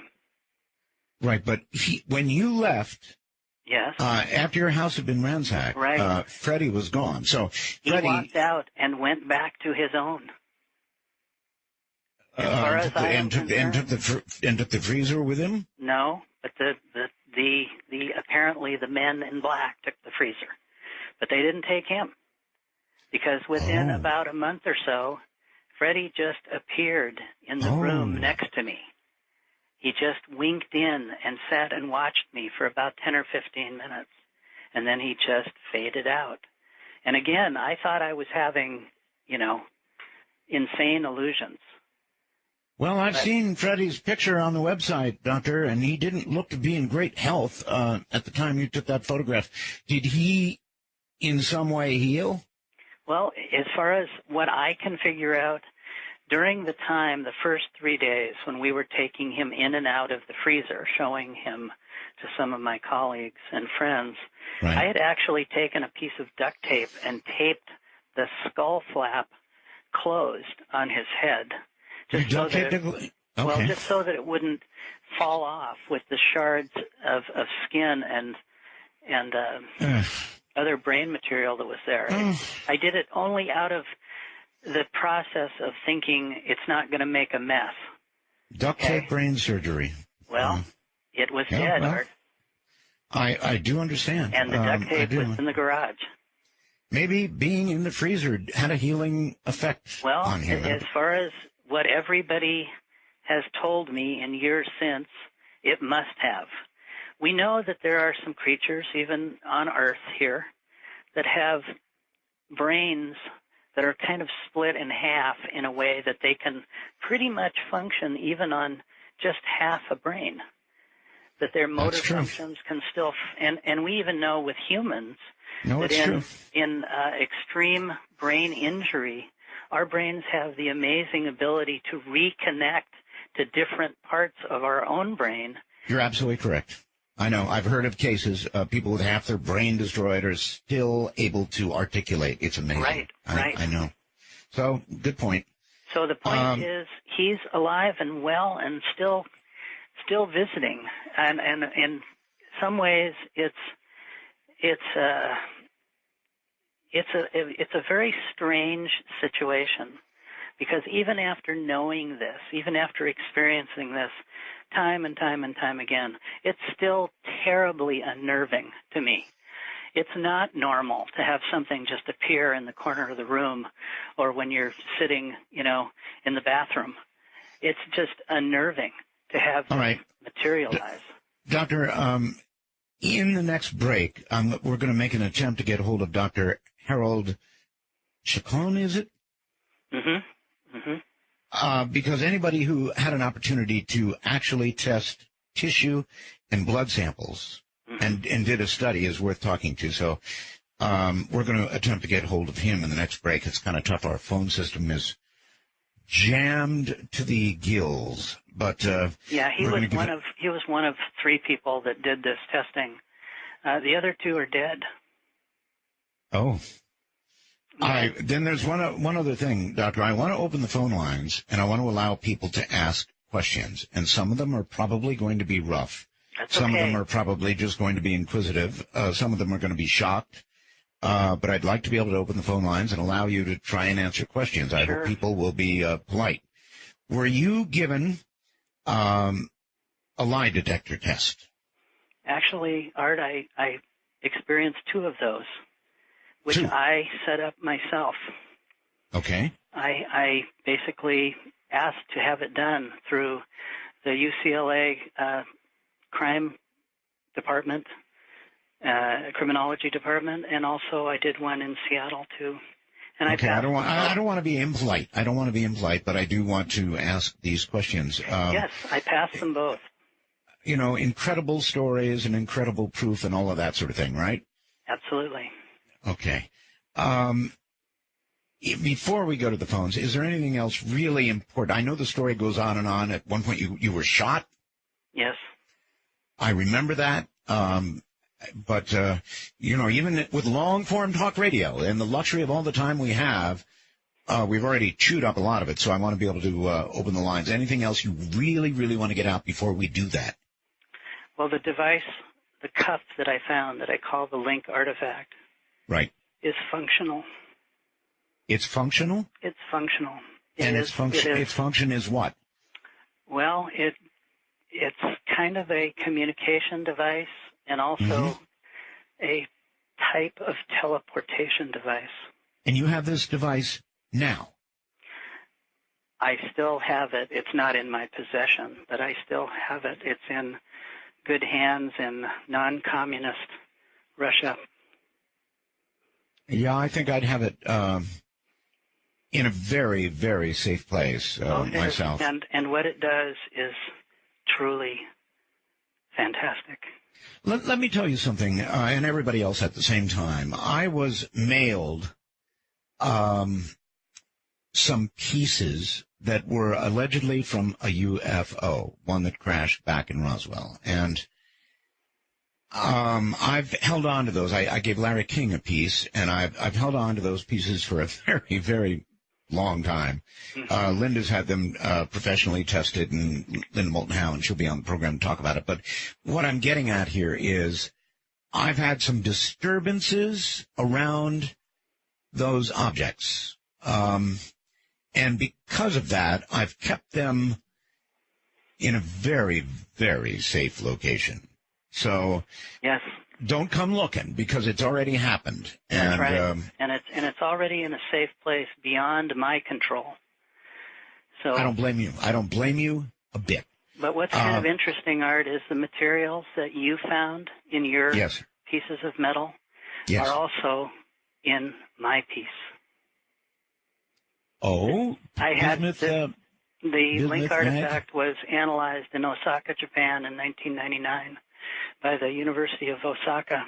Really? And they did metallurgy testing and biochemistry testing and X-rays and all kinds of things. And they Do tell. What did they find? They found that the basic materials were silicon polymer, beryllium, aluminum, magnesium, copper, zinc, bismuth, gold, Wow. and some unknown, unidentifiable materials.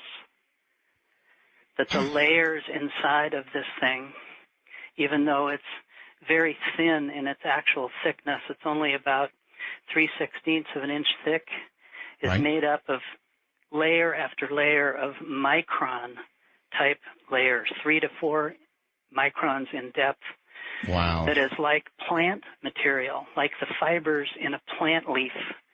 And they believe that this is a biological, living Heavens. biology. All right. That's the machine. All right. To clean up one thing before we take the break and then start to take calls. So, folks, if you want to dial now, be my guest. And we're going to screen the call. So just to make sure you've got an appropriate question.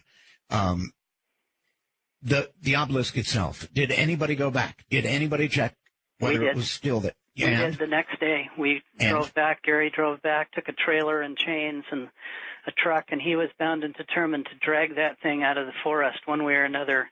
It was gone. But the more interesting thing is all the plants and the ferns that I tore out underneath it were put back like it was pristine, like nothing had ever happened in that space. Like time had been reversed in that place. Okay. All right, Doctor, hold tight right there. Now we are going to open the lines. If you have a question for Dr. Reed, please give us a call. The number is 1-855-REAL-UFO. Or, if you wish, 1-855-732-5886. Now, I'm led to I think I understand that our lines are now open to Canadians as well as Americans. If you have a question, now would be the time. We're going to take a break here. And if we're able to get any other witnesses, we'll pursue that as well. We've got a couple of other numbers of witnesses here. It's quite a tale, no question about it. Alien in the freezer. This is Darth Matter on Sirius XM.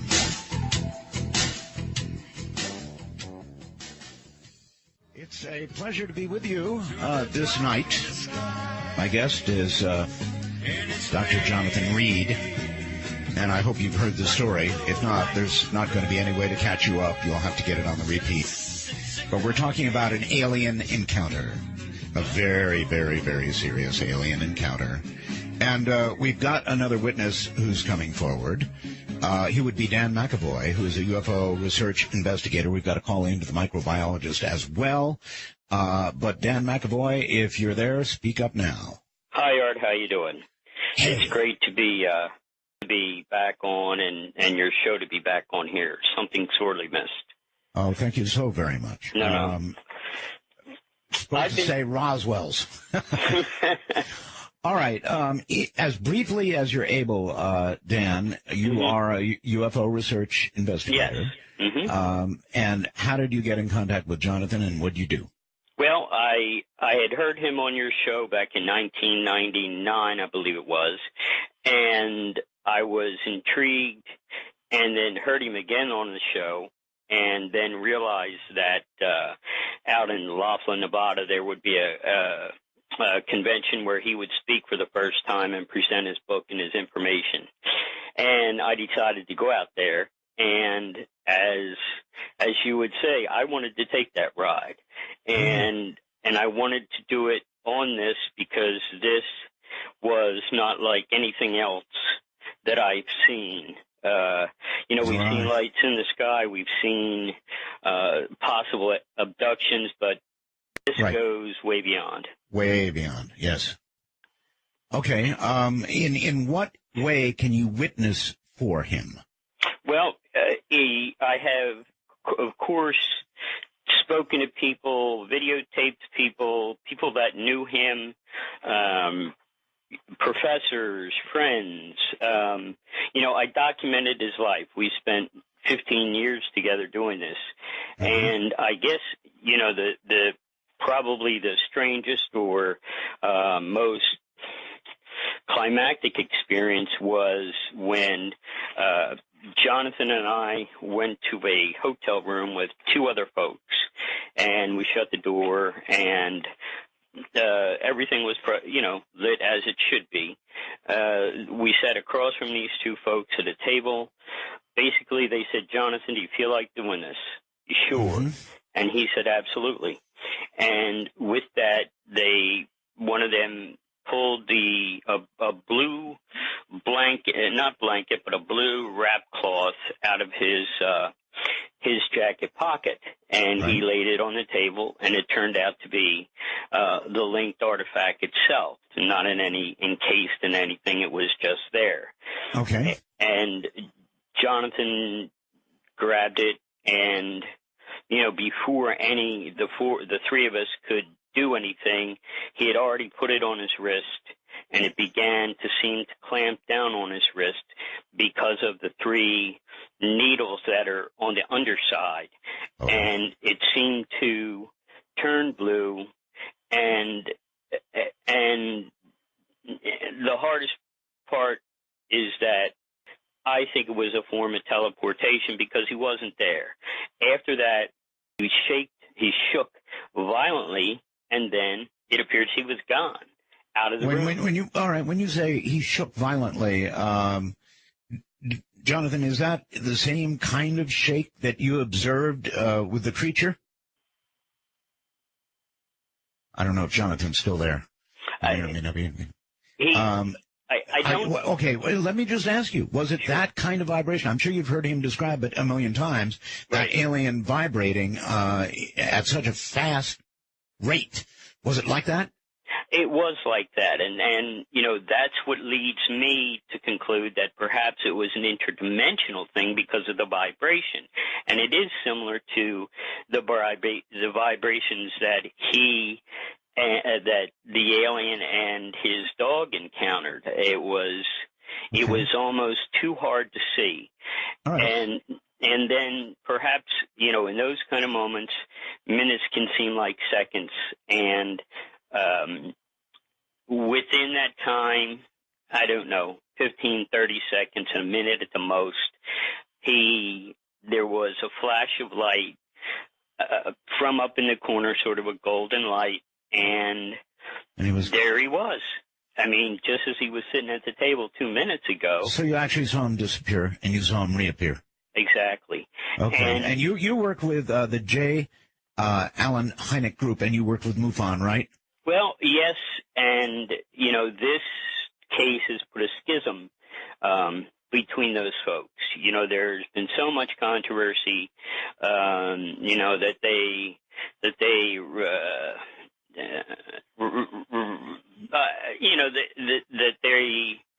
did nothing for me and was just abused and just the organizations aren't what they used to be. I understand. And, it's a shame. But and it was over this case, huh? Well, as far as I can tell from all the publications, talking with all the prominent researchers in the field, that's the sense I get. And it's because there's so much here, it's so deep, that others just want to skim off the top. And, the other correlation, I think, is money. Through this, we've never, in 15 years, have never taken money from anyone. We did it for free. We gave books for free. We handed them out for free. And this goes from California to Seattle, all the way down throughout Mexico, down into Central America, and then into South America. And it was so big, and the reception was so great that we didn't have to sell any books. It didn't matter. I hear we you. gave books away just because. I'm sorry, go ahead. You're an ex-Army Ranger, close combat weapons specialist, paratrooper, awarded many credits of valor and honor in your service. Thank you for your service to the country, by the way. You're quite welcome. And one more thing. I understand that you've had a series of strokes lately. Yes. So you're coming on tonight really means a lot to me. Thank you. No, Art, thank you. It's been an honor and a pleasure. All right. You take care, my friend. And again, thank you for the witnessing, and thank you especially not being fully healthy, taking the time to come on the radio. That's big to me. No, Art, it was my pleasure, and I'm so excited that you're back on, that, we can be at the pinnacle again, and that's a great thing. Dan, thank you. Okay. Bye-bye. Take care. Bye-bye. All right. That was Dan McAvoy. Obviously an amazing guy, and he has been in ill health, and it took a lot for him to come on tonight. Doctor, are you still there? Yes, I am, Art. Okay. May I add something at this moment? Yeah, sure. Dan McAvoy is a great man. He is a great friend, and he has sacrificed a lot for me. And there are a lot of others who have sacrificed a lot, plus their lives. There are 9 people who gave their life to help me, and other researchers who gave me support who are no longer with us also. Some of these people were murdered, in my opinion, to keep this from coming out to the public. Mm-hmm. These are people like Wendell Stevens and Donald Ware and Dr. John Mack and Zachariah Sitchin, Dan McAvoy, Dave Thomas, Zachariah Enoch. These are all people from all over the world who gave me their time and found out that what I was saying was true, and they gave their lives to protect me and to get this truth out. And I thank them forever. Right.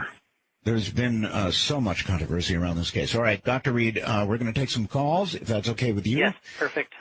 Let's rock. Hello there, Dark Matter. You're on the air with Dr. Reed. Yes, Art, thanks for taking my call, first of all, and Roswell's to you, sir. Thank you. My question is for Dr. Reed, obviously. Did the alien ever relate to you through telepathy or otherwise as to its possible origin and why it might have been in the forest that day? Why did you run into it? Did he hint to you in any way for the possibilities of this? Thank you for taking my question. I'll take my answer off the air. Sure, it's a good one, too. Yes, he did. After a period of years of communicating with this little guy, I have kind of built up some idea about how he formulates his communication. Mm-hmm. First of all, he's a genetically engineered worker. He is designed and built to do the same type of job that we would send a rover to do on Mars. But the only difference is he's biology. He was designed to be in our environment, in our atmosphere. So he's like a biological probe. Exactly. But he has all the sensitivities of a living person. He is alive. He is a living creature who has feelings and curiosities. He's very curious. But he doesn't have a great extensive knowledge base. I think it's designed so that it does a job. It was built to do a job. And for the most that we can determine that was something to do with geology of the area that I found him in. Right. That he was doing something to do with the earth and the geology. He talks. He makes sounds.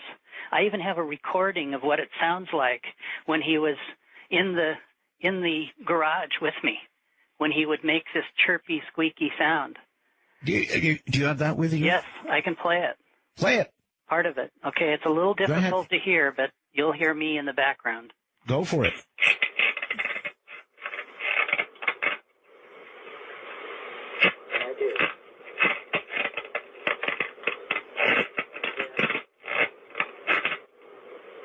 Wow. That's actually his... All right, that almost sounds like a Geiger counter, a kind of clicking sound. Huh? Well, when you listen to it in its entirety, you can actually hear him become more excited at one point and less excited at another. When I hand him a cup of water, he takes it from me and actually throws it at the empty cup at me to test me, to watch my reaction. Now, this isn't something that a non-intelligent being would do. This is something that an animal would do. All right, back to the phones. Dark Matter, you're on the air with Dr. Reed. Hello. Hello, Dr. Reed. Have you taken any DNA samples of this space alien? And I'm SR-31 from Coast Guard. Goodbye. Okay. And there were samples taken, right? Yes, there were blood and tissue samples. Harold Chacon and 2 other biologists did the work. 2 of them are dead. The head pathologist of the University of Washington Pathology Department was killed in his office when they were ready to release this within a week. But again, the results of the testing. Many of the results are still available. We have actually published them on the web years and years ago. Okay. And, of course, as soon as we would publish them, they would amazingly disappear within moments. Of course. Dark Matter, you're on the air with Dr. Reed. Hello. Hello. I encountered an alien with my time with the Air Force.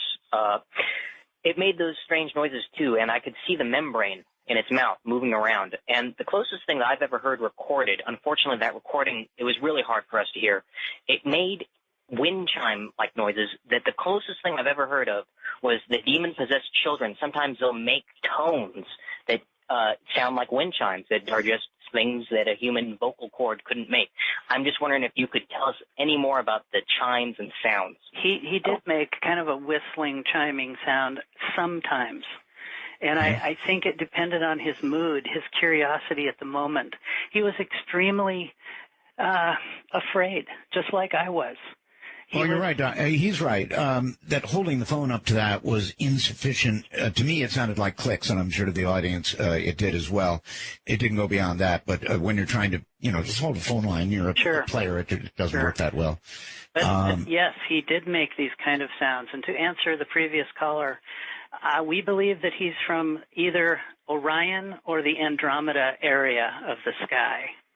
How did he relate that information to you? With a map of the sky and the stars and the constellations. Okay. Everything he speaks through is imagery, is either geometry or actual imagery, and not in words, but in visualization. Mm-hmm. And we've created a database of this information, not only from me, but from hundreds of other people and their encounters too.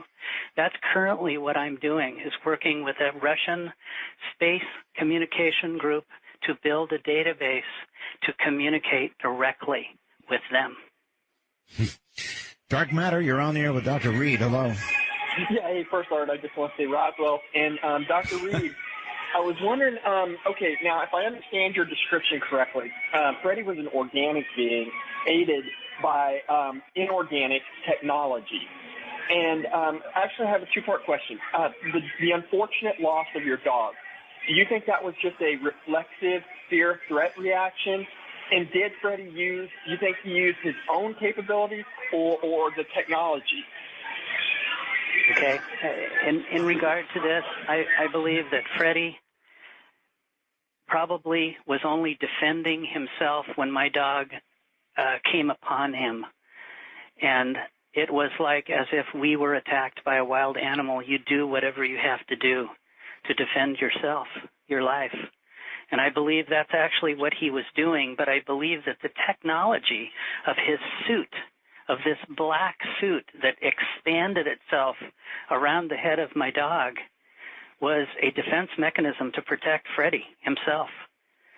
So that's my belief. I have since spent lots of time apologizing to Freddy, telling him I didn't know what I was doing, that I didn't mean to hurt him, and that I now know he was only trying to defend himself. There has been, did Freddy actually say anything to you about your dog? I mean, was there No. There's never been any kind of indication that he even understands what I said regarding my dog. So you think that was a purely defensive mechanism? Yes, I do. All right. Hello there. You're on the air on Dark Matter with Dr. Reed. Hi, Art. Jake here. Thanks for taking my call. Dr. Reed, You bet. you said that he communicated with you, and another caller asked that question, and you answered it pretty good. Have you ever gotten any feelings about what they're looking for? Why are they here? I know they're here checking out plant life, that kind of thing.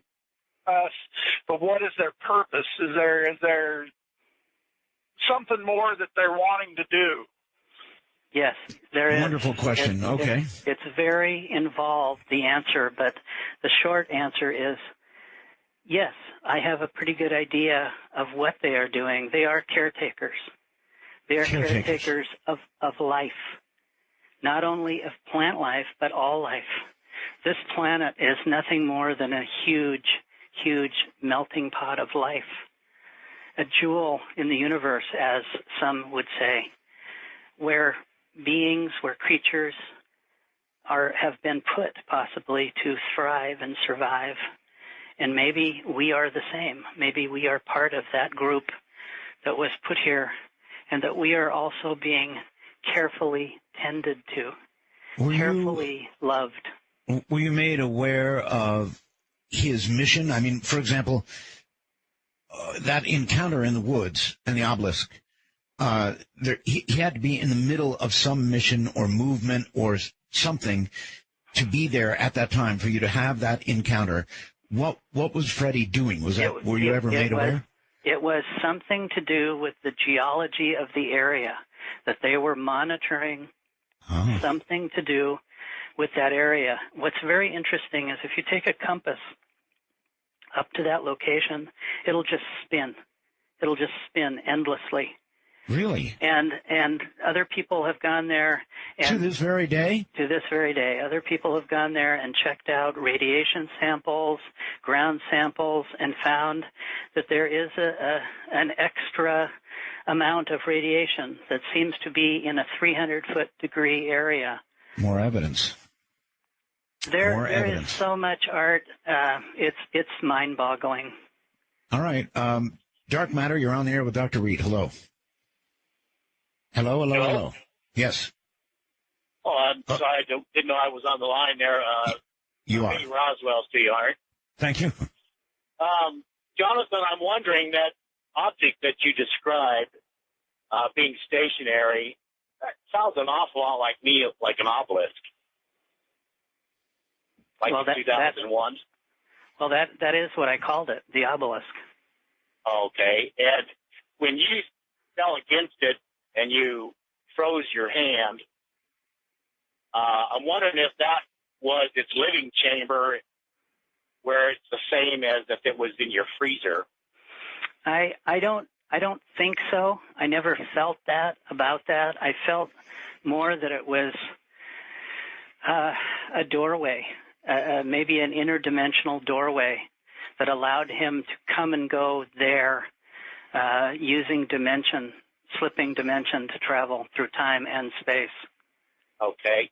Have you ever heard of Robert Ghostwolf?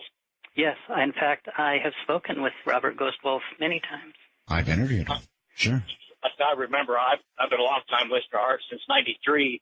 He described a lot of futuristic events happening due to fluctuation in vibrational levels, and I wonder, like you're surmising, is that this is an interdimensional being?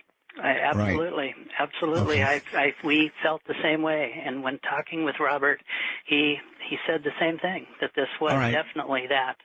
Somebody named Sam is coming through the wormhole and just asking, what was described to us, that you disappeared with that bracelet and then reappeared.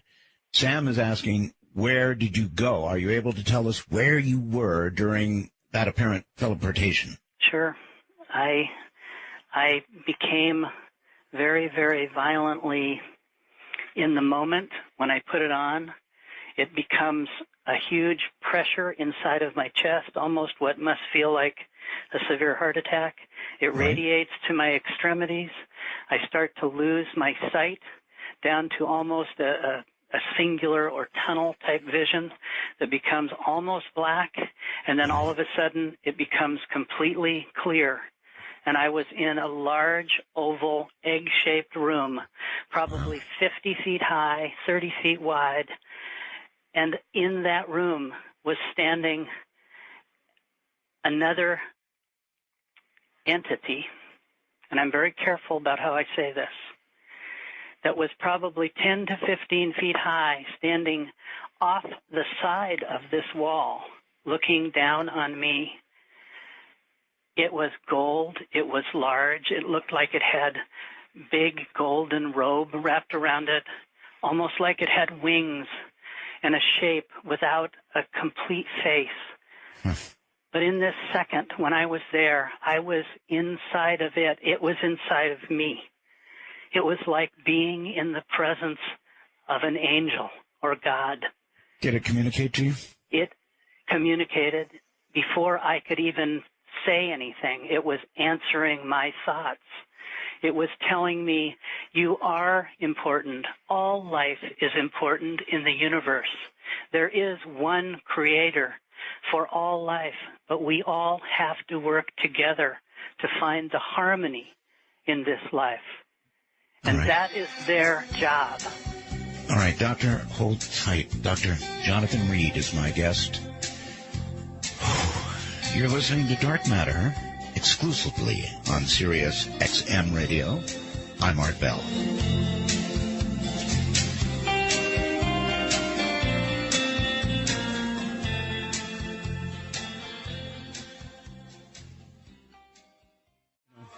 I find this music calms me, and frankly, I need a little calming right now. This is one hell of a story. Believe it, not believe it, think it's a hoax, think it's gospel, whatever. It's a hell of a story. That's all there is to it. Let's see. I've got a message from the wormhole asking, Doctor, if you know the coordinates to this location where the compasses spin and where all this occurred. No, I don't know the exact compass coordinates, and to tell you the truth, I wouldn't give it out because people would go there and tear the site apart. They would. They absolutely would. There's no question about it. So I was very careful in locating it just a little bit out of the actual site when I wrote about it. Good. Because, you know, what you're saying is the absolute truth. Dark Matter, you're on the air with Dr. Reed. Hello. Art Roswell, thank you for taking my call. Thank you.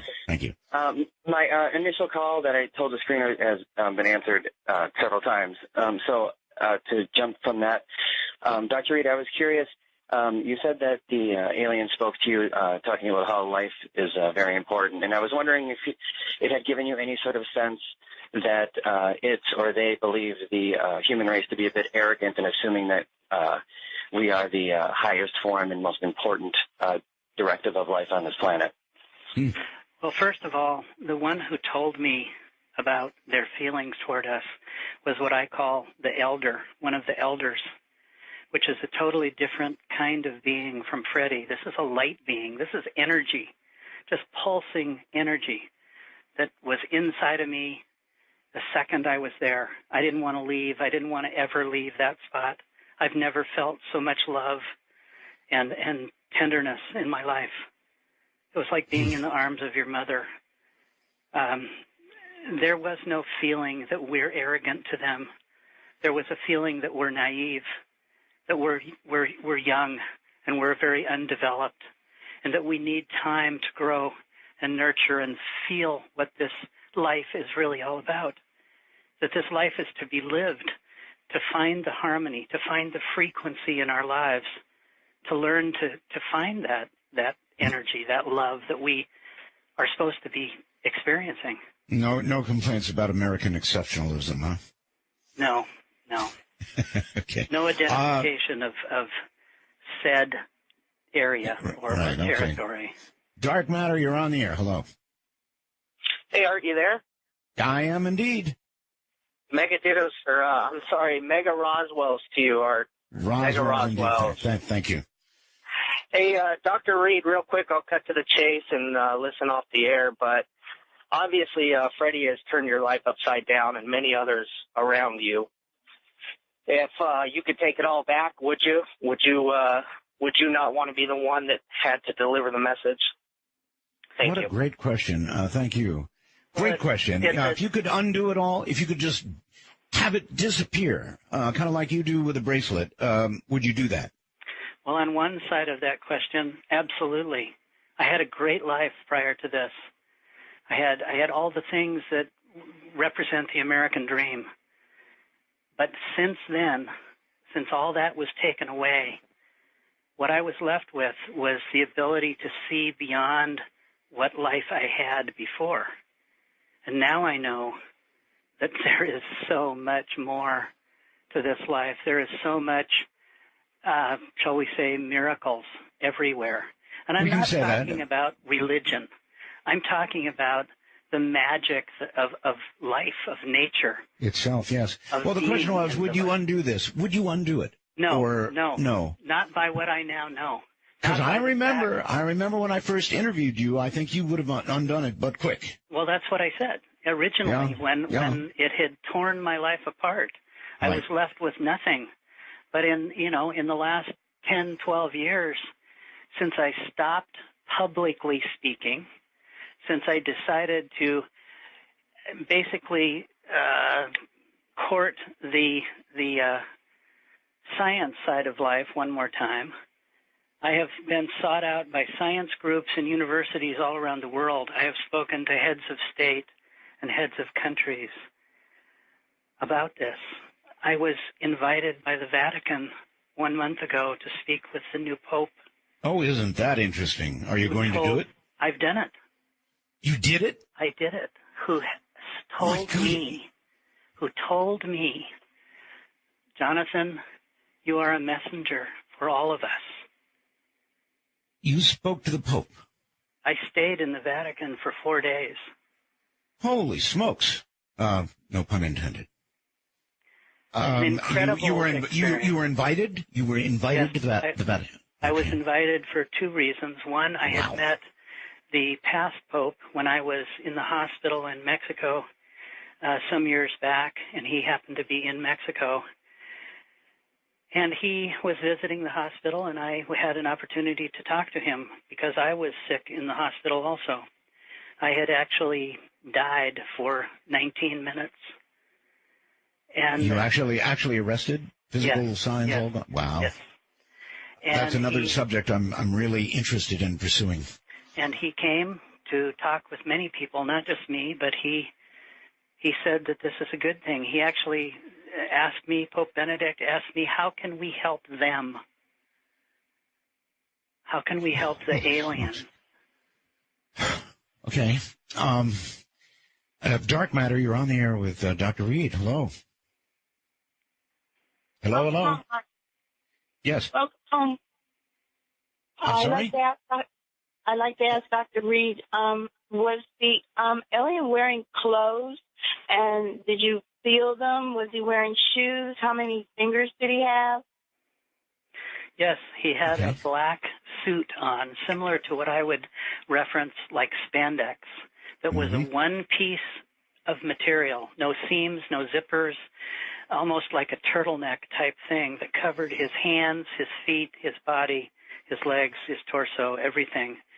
What was unique about the suit is when he was unconscious in my garage, I did a topical examination of him, feeling through his suit, feeling my way to find out his fingers, that he had basically 3 fingers in like a glove or a mitten form, but inside there were 5 fingers.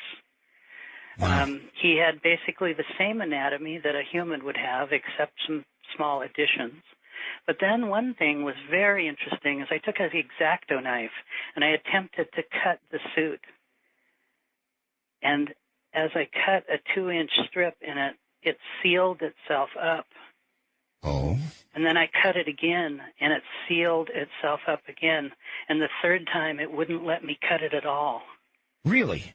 And what's interesting about that, Art, is it's almost a learned behavior, right? 5 years later, NASA came out with a press release that said 5 years later that they had invented a material that was a healing fabric. Wow. All that was written in the book in 2000. So Do you think that NASA got hold of that technology? Yes, I do. And that's where it came from? Well, I think it came from a lot of involvement with extraterrestrial life, intelligent off-Earth life. We're surrounded by this. This is not one species only. There's supposedly 50 plus. You know, there's billions of stars, billions of galaxies. Yes. And these people travel with dimensional shifting. They don't use our conventional ways of travel. They use light to travel. Well, everything you've described, Doctor, about the vibrational shifting, both of the alien creature in the woods, of you with the bracelet on, all of that smacks of vibration, of course, smacks of frequency, and frequency seems to be at issue here in terms of... Let me say something about that, Art, and it's Please. good that you bring that up. All of the religions of the world talk about harmony in their basic rule. Their basic rule. I'm not talking about their protracted politics. I'm talking about their basic rule. And harmony in science, harmony translates to frequency. And frequency translates to energy in science. All of them talk about finding the harmony within your family, within yourself, and extending that harmony, extending that frequency to bring us back into balance. You talked last night. Go ahead. It's gonna make sense to a lot of people. Last night you talked with Dr. Greer about the fact that our world is out of balance. Well, that's what they're telling me. Every time I've gone away, every time I've been able to speak with these elders, these incredibly warm, loving, gifted angels, they talk about finding the balance in our life, that it's so simple. We've made it difficult. We're the ones who have put on blinders and refused to bring it back home. You want to find love in your life, Art? Look in your daughter's eyes. Oh, I know. And if dark matter, we did more of that, think how much better the world would be. Dark matter, you're on the air with Dr. Reed. Art? Yes. Oh, yeah. Just a moment. Art. Oswald's to you. Thank you. And as a ham, I was wondering, I know you go on, 80-meter band or... I do, yes. 160-meter band. Actually, I'm on all of them. Are you planning on doing any sort of after-show net? I don't know. Maybe we'll talk about this one of these days, but now is not the time. All right. Well, I have a question for Dr. Reed then. Go ahead. Dr. Reed, it sounds like Freddie has gone from being the frozen ET burrito in the freezer to walking around in your garage. I was wondering, does he consume any sustenance or leave any refuse? Does he eat anything? All right. That's a good question. All right. Does he take in any... I try to feed him all kinds of things, including dog food, tuna fish, steak, grass, vegetables. The only thing he ever took that I ever saw him consume was water. Water. And as far as leaving anything behind, never. Not a thing. Okay. He's obviously referring to the biological process. Right. Right. Dark matter, and you're on the air with Dr. Reed. Hello. Hi, Art. Can you hear me? I hear you. Yes, Art. This is Dane from Pittsburgh. Look, I'm 24 years old, so I was alive, but I wasn't, old enough to hear you back in your prime, and it's great to hear you back on the radio. So you have a lot of younger fans out there. My question for Dr. Reed is this.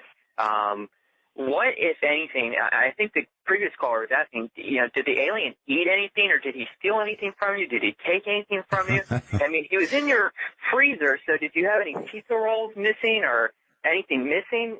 If you can answer that, I'd be appreciated. Yeah, nothing was missing. Yeah, especially pizza rolls. But and he only drank water, only water. Okay, that was answered previously, and that caller knew it. Pizza rolls was a crack. Okay.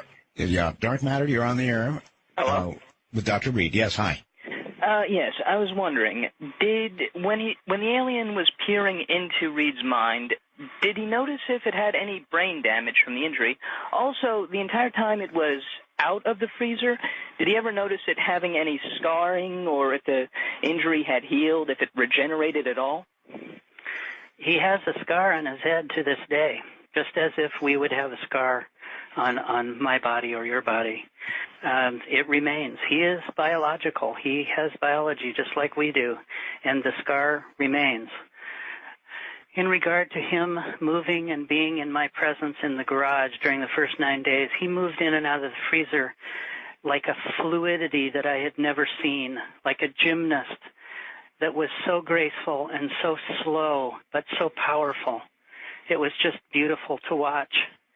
So there was some lucky accident, or maybe it wasn't an accident that he ended up in the freezer because either that was his environment or it was a healing environment for him. Well, that's all I can assume. He never told me that I need to be in the cold. He never has ever indicated anything about it.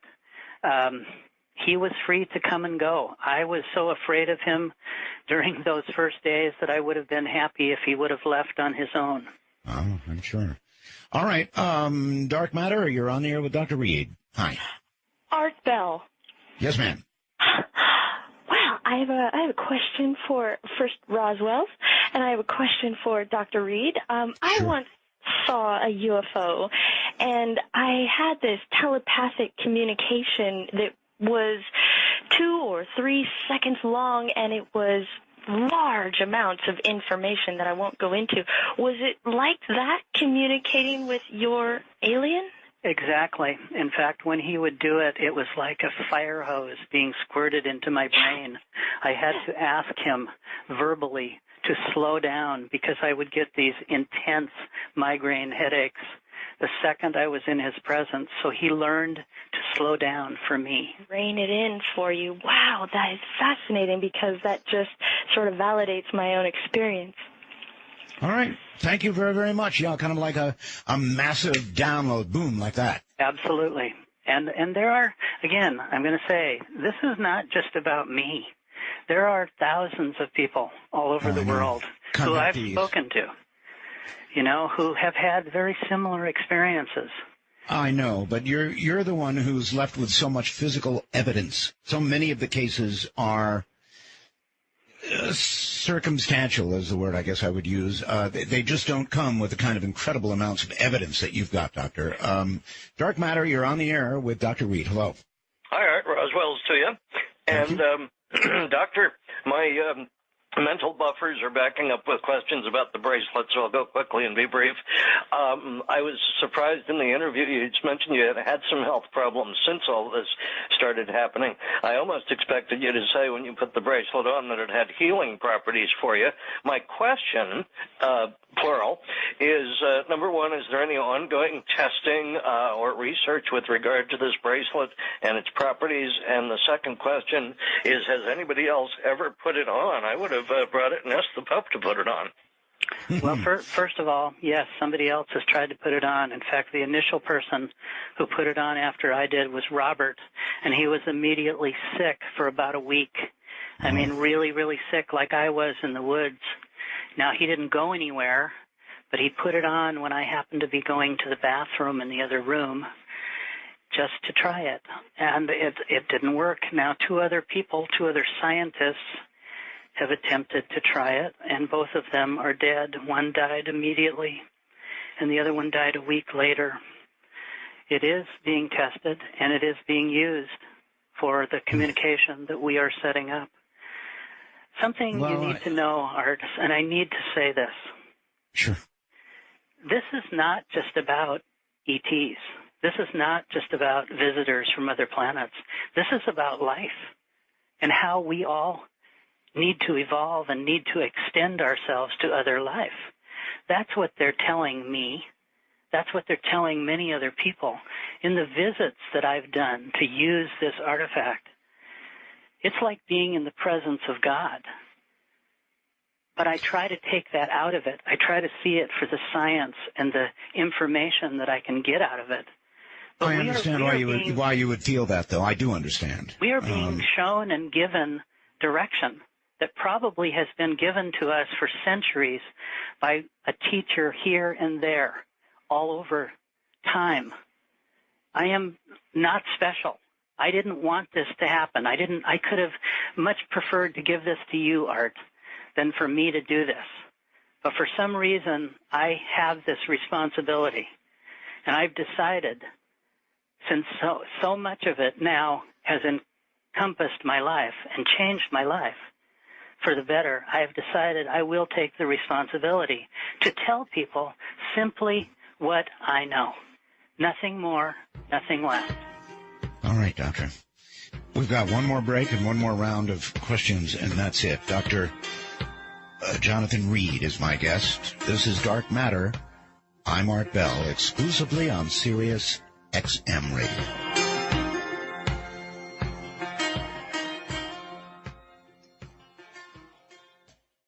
Maybe after you've had an experience like Dr. Reed's, you don't fear the Reaper anymore.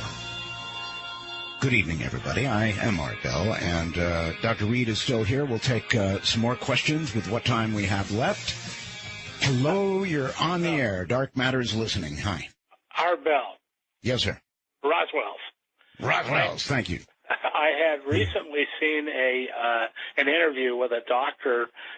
He was a professor of neurology, not a particularly religious man, self-described, and his explanation of when he had a form of meningitis and he thought that he had passed through was strikingly similar to the doctor's explanation of talking to the golden being. Mm-hmm. And maybe there's a similarity between the two. Very much so. Very much so. I believe this is happening to many people all around the world. You know, this life is a precious thing, and I think there's a lot more to it than what we can perceive, what we can actually comprehend. This is something that I think we need to unlearn about our modern times. I think we need to take the blinders off that are politically motivated, that are economically motivated, and get back to the basics of what this life is supposed to be. It's supposed to be lived. It's supposed to be experienced and cherished. That's Doctor, what we... Yes. I had a massive heart attack at one time, and I remember fading away, and people speak of the walking toward the light, and I was afraid to walk toward the light. But I felt compelled to do so. Let me tell you something. I know that our lives continue. I know that we are immortal. Our soul, our energy that lives within inside of us. I've seen it. I've seen where it goes. I have seen the process in front of my very eyes. I know that. I hope you're right about that. I really hope you're right about that. It's unquestionable to me. I have seen it, Art. I wish I had seen it, and I wish I could say it's unquestionable to me. I can't say that. That's awful, huh? I can't say that. I question everything. Hi, Dark Matter. You're on the air with Dr. Reed. Hello, Art, and hello, Dr. Reed. Hello. My default position, having grown up around the nation's capital, is to be skeptical. But about 22 years ago, I had an experience. It was not UFO related. It was metaphysical, but it knocked my socks off. And one night I'll call and tell you about it, Art. But here's my question for you. I missed the first part of the interview, and I kind of pieced together that you were a doctor having to do with psychology, and I think this happened in the state of Washington in the 90s. Correct. And I also get the sense that you were affiliated with some sort of university in the state of Washington. Let me add for you, sir, that if you missed the first part of it, immediately after the show, it begins repeating. So. Oh yes, I know. I'm going to catch it, but my question is, and you might have answered it before, but did you lose your job over this? I mean, what were, outside of the shock of it happening, what were the ramifications? Well, the ramifications was that I lost everything. Everything was eliminated from my life by a government-type faction, by a group that systematically eliminated my bank accounts, all of my accreditation, my job, everywhere that I went, including my passport and my birth certificate didn't exist. The only way that I got a passport back was I had a law firm threaten to sue the U.S. government that we were going to plant a story in every major newspaper in the United States that the U.S. government had refused to give me my passport back because I had had an extraterrestrial experience. I got my passport back 4 days later. Dark Matter, you're on the air. Yes. Hi, Art. Hello. Thank you for taking my call. I got a quick question for the doctor. I'm just curious. I know for every force there's an opposing force, and the people who tried to destroy his life, are they still after him? And why do you think that they would be opposed to the goodness that's coming from this? All good questions, yeah. Believe it or not, the major conspiracy to silence me and anybody around me comes from the United States of America. And I think that's interesting in itself. Most other countries have either submitted the fact that extraterrestrial life does exist and they have files that prove it. They don't seem to bother me. They seem to leave me alone. I live in Vancouver, Canada, and and for the most part, I don't do much in the United States. As of 2004, I quit speaking in the United States because too many people were dead, and I decided I would go a different direction. And it's not that I'm not speaking. It's that I'm speaking to a different type of group who's willing to listen. And that's all I've ever asked, was just for people to listen. Right. The wormhole is asking what happened to Gary. Is Gary alive or dead? Well, after we went on your show, Art, I had not had any contact with him for years. Nobody thought he was alive, and some relatives of his called me, verified, in fact, who I was, and I went to see him. Gary had been beaten and left for dead on the side of a road with severe brain injuries and literally was on his last moments. And I used the Link artifact and took him with me to that round room and saw his life change before my eyes. I saw him, his spirit, his energy, his life force, whatever you want to call it. I saw it given back to him and him put in to the collective. And those are my words. Everybody who's even had a brush with you in this whole thing has been affected dramatically, haven't they? Yes, and we're still standing, Art. That's the amazing thing. We don't do any advertising. We don't do any, like Dan said, we've probably given away as many books as we've sold. But by the grace of God, by the grace of other people who have helped this to continue, I will keep speaking to those who want to listen, because I know something. I know that our life, our civilization, our humanity needs to evolve, because we're in trouble. We're in really big trouble right now. I agree with that. And some of the answers are so simple, and I believe we can find them together. I believe that when we reach out across the airwaves, across the table, and touch the person across from us, we are giving them part of ourselves. We are giving them part of our energy, part of our life. That's what we need to do. We need to bring it back to that kind of simplicity, where our lives are shared together to enhance each other, where our energy helps each other grow and evolve. Well, I couldn't agree with you more. And whatever with the rest of this story, what you just said is absolutely true. We're in deep trouble, and we need a new direction. That probably is obvious to everybody. Well, I've taken the responsibility of the gift that I was given, and I now take it very seriously, and I know that others need to listen. Not just to me, but to the idea that life can be so much better if we just work together. Dr. Reed, we're leaving all the lines full, zillions of them blinking. Thank you for being here. Thank you for the message. Thank you for taking the calls. And most of all, thank you for relating the story in such great detail once again. Art Bell, I want to say, Roswell, I want to say God bless to you, your current family, your past family, and find that harmony. Good night, my friend. Good night. Thank you. We make it to tomorrow with the sun shine on you.